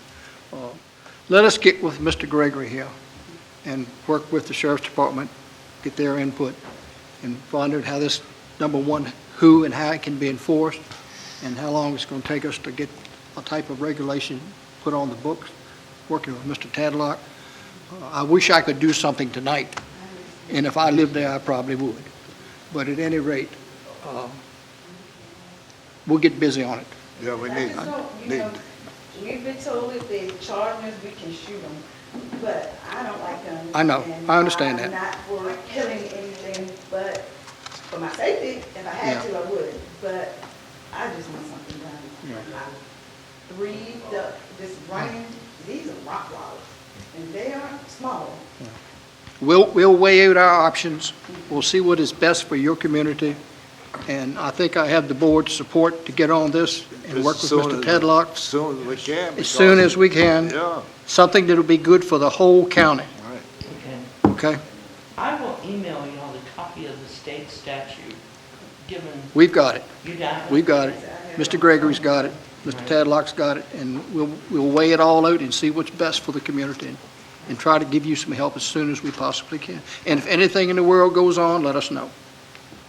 Let us know. Thank you so much Thank for you your so much. time. Thank you. You can cross me off, 'cause I'm with her. Oh, boy. Tanya. That was Tanya. Ma'am? Ma'am? Yes.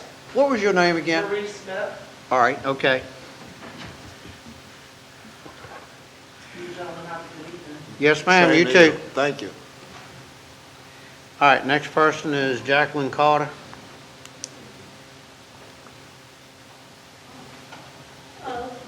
Hello. Yes, I'm here about the property assessment taxes being increased. Oh, first, my name is Jacqueline Carter. I'm from 915 Kingston Road, Roxbury. And I'm here about the 7% tax increase. I hope that y'all would take in consideration that you had widows, single people, people not making a lot of money. If y'all increase these taxes 7%, people could lose their land. Some people could lose their homes, especially if they got a mortgage and their mortgage is paying their taxes. Can I just say one thing? You mentioned a 70% tax. Yeah, that's what the Rappahannock record says. Well, if that's what it says, it's wrong. It's a value increase around 70%. Ma'am. 70%. You need to direct your comments to us. There is not going to be a 70% tax increase. That's not what was said. And I don't believe that's what the Rappahannock record said either. Listen, can I read it to you? Sure.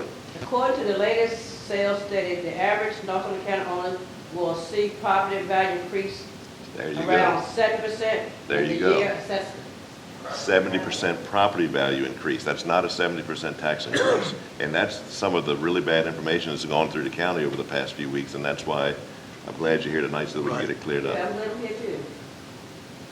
Now, your property, depending on where your property is and what you have, your property assessment is increasing, but you will not, you'll not get that much of an increase in your taxes. That's a promise. I just want to know. Thank you. Right, that's good. Thank you. That's good. The highest part was the higher your home.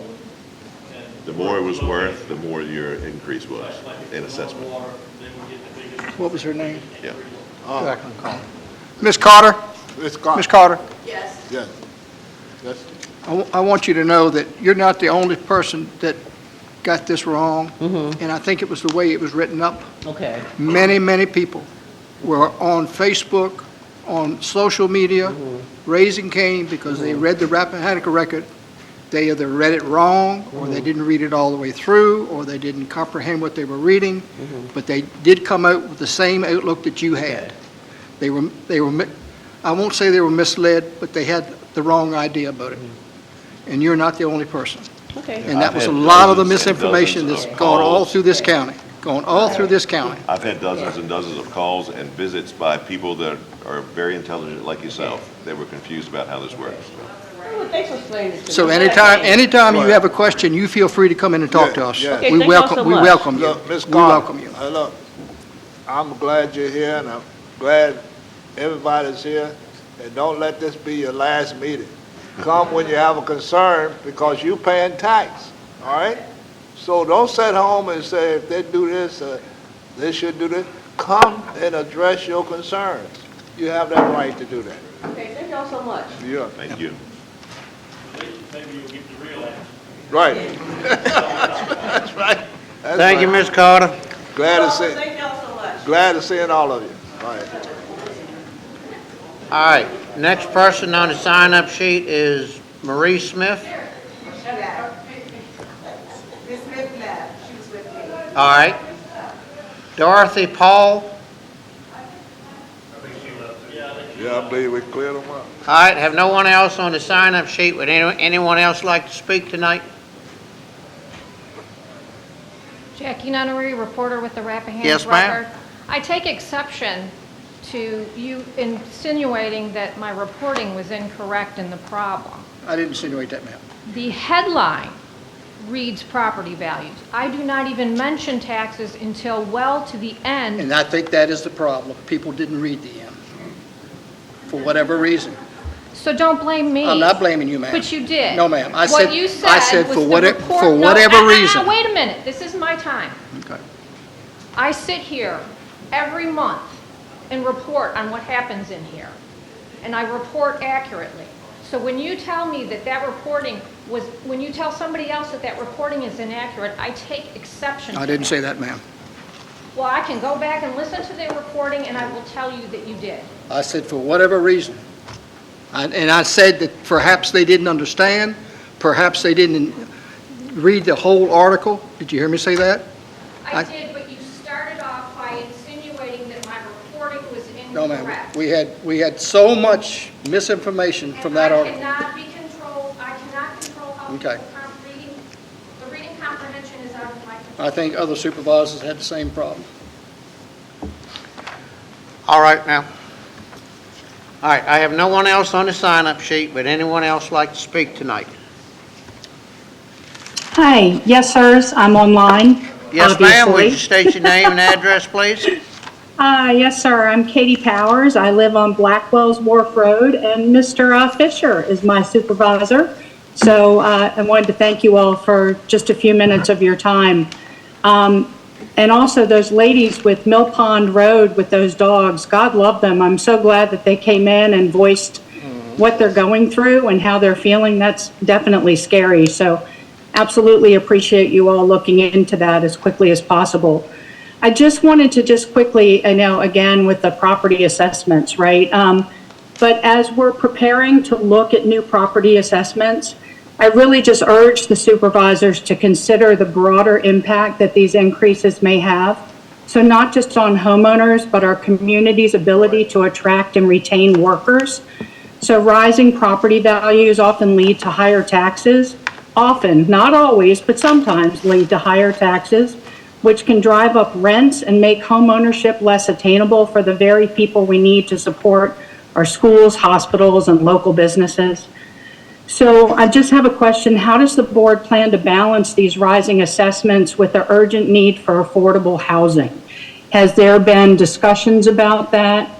You know, I know that there's a Virginia law that if assessments increase, then taxes should relatively stay the same so that the revenue stays the same. But we already have a shortage of housing to attract the workers, the service workers that we need. Right? There are restaurants that can't open, there are businesses that have to close certain hours because we don't have housing for these folks.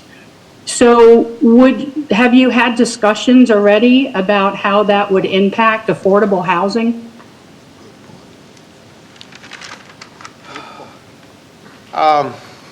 No, ma'am, we have not had those discussions. We have not had those discussions yet. So could I just ask that maybe that the board commit to adjusting the tax rate to maintain revenue neutrality and explore relief options for residents who may be disproportionately affected? Ma'am, once we get the final, well, once the reassessment has been equalized, Yes. and everyone has had their say on whether they approve or disapprove of the property values, then the county will have the total assessed value of the county. Then a tax rate can be set, and it will be lower than what it is right now. Okay, yeah, I mean, I guess my overall concern since we've lived here for the past 20 years is, as you know, we all look around and see the properties for sale, and we've seen the prices skyrocket, and it's obviously forced a lot of people to not be able to live out here any longer. and, not have those service workers. So while we're looking at, I know that you're still reviewing county properties that you could potentially sell for revenue, et cetera, towards the county. I also encourage you to look at maybe developing on the county's own property, affordable housing. Put it in small house communities, put in starter home communities, something that the county could do to bring the workforce back out here and support the residents and the businesses. Just a thought. Yes, So I ma'am. thank you for your time. Thank you so much. All right, thank you too, ma'am. Thank you, ma'am. All right, would anyone else like to speak? Anyone else online? Anyone else like to speak tonight? Anyone like to speak in the public comment period?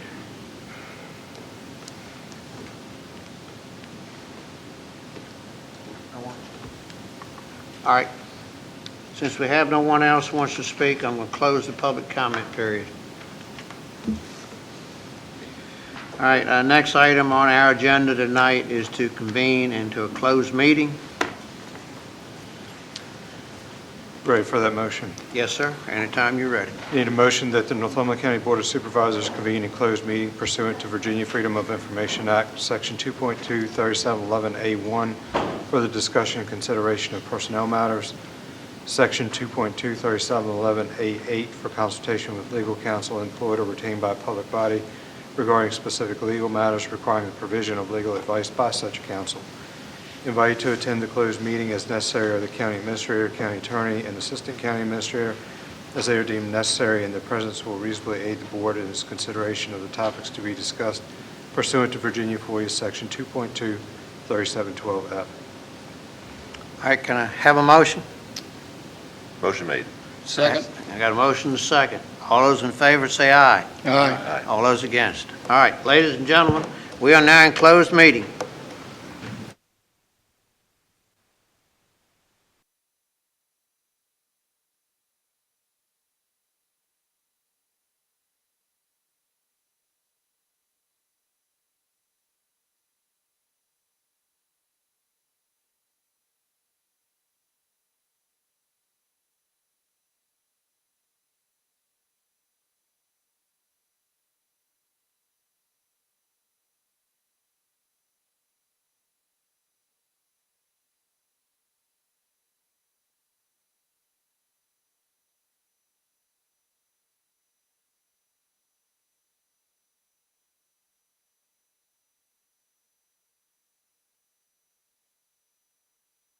Motion that the Northumberland Board of Supervisors return to public meeting and certify by roll call vote that only public business matters lawfully exempted from open meeting requirements by the Virginia Freedom of Information Act and as were identified in the motion convening the closed meeting were heard, discussed, or considered during the closed meeting. All right, I got a motion? Second. All right, got a motion and a second. All right, roll call vote. Mr. Williams? Aye. Mr. Long? Aye. Mr. Brand? Aye. Mr. Fisher? Aye. Mr. Haney, aye. All right, we're back in open meeting now. Any action you want from us? No, sir. Good enough. Entertain a motion to adjourn. So moved. Second. Second. Only action, Do you look. want- Oh, wait a minute. Let's take that motion back. All right. We need to change that to a motion carryover. Carry over. All right. I'll second that. Yeah, that's what we need. Let's withdraw the first motion. All right, now motion to carry over. Second that. All right. Do they need to vote on that or send it first? I think their action is clear. Okay. It's a long night. All right, I think we're good now. So All right. carry it over to next Thursday at 1 p.m. Yep. The 18th. All those in favor say aye. Aye. Aye.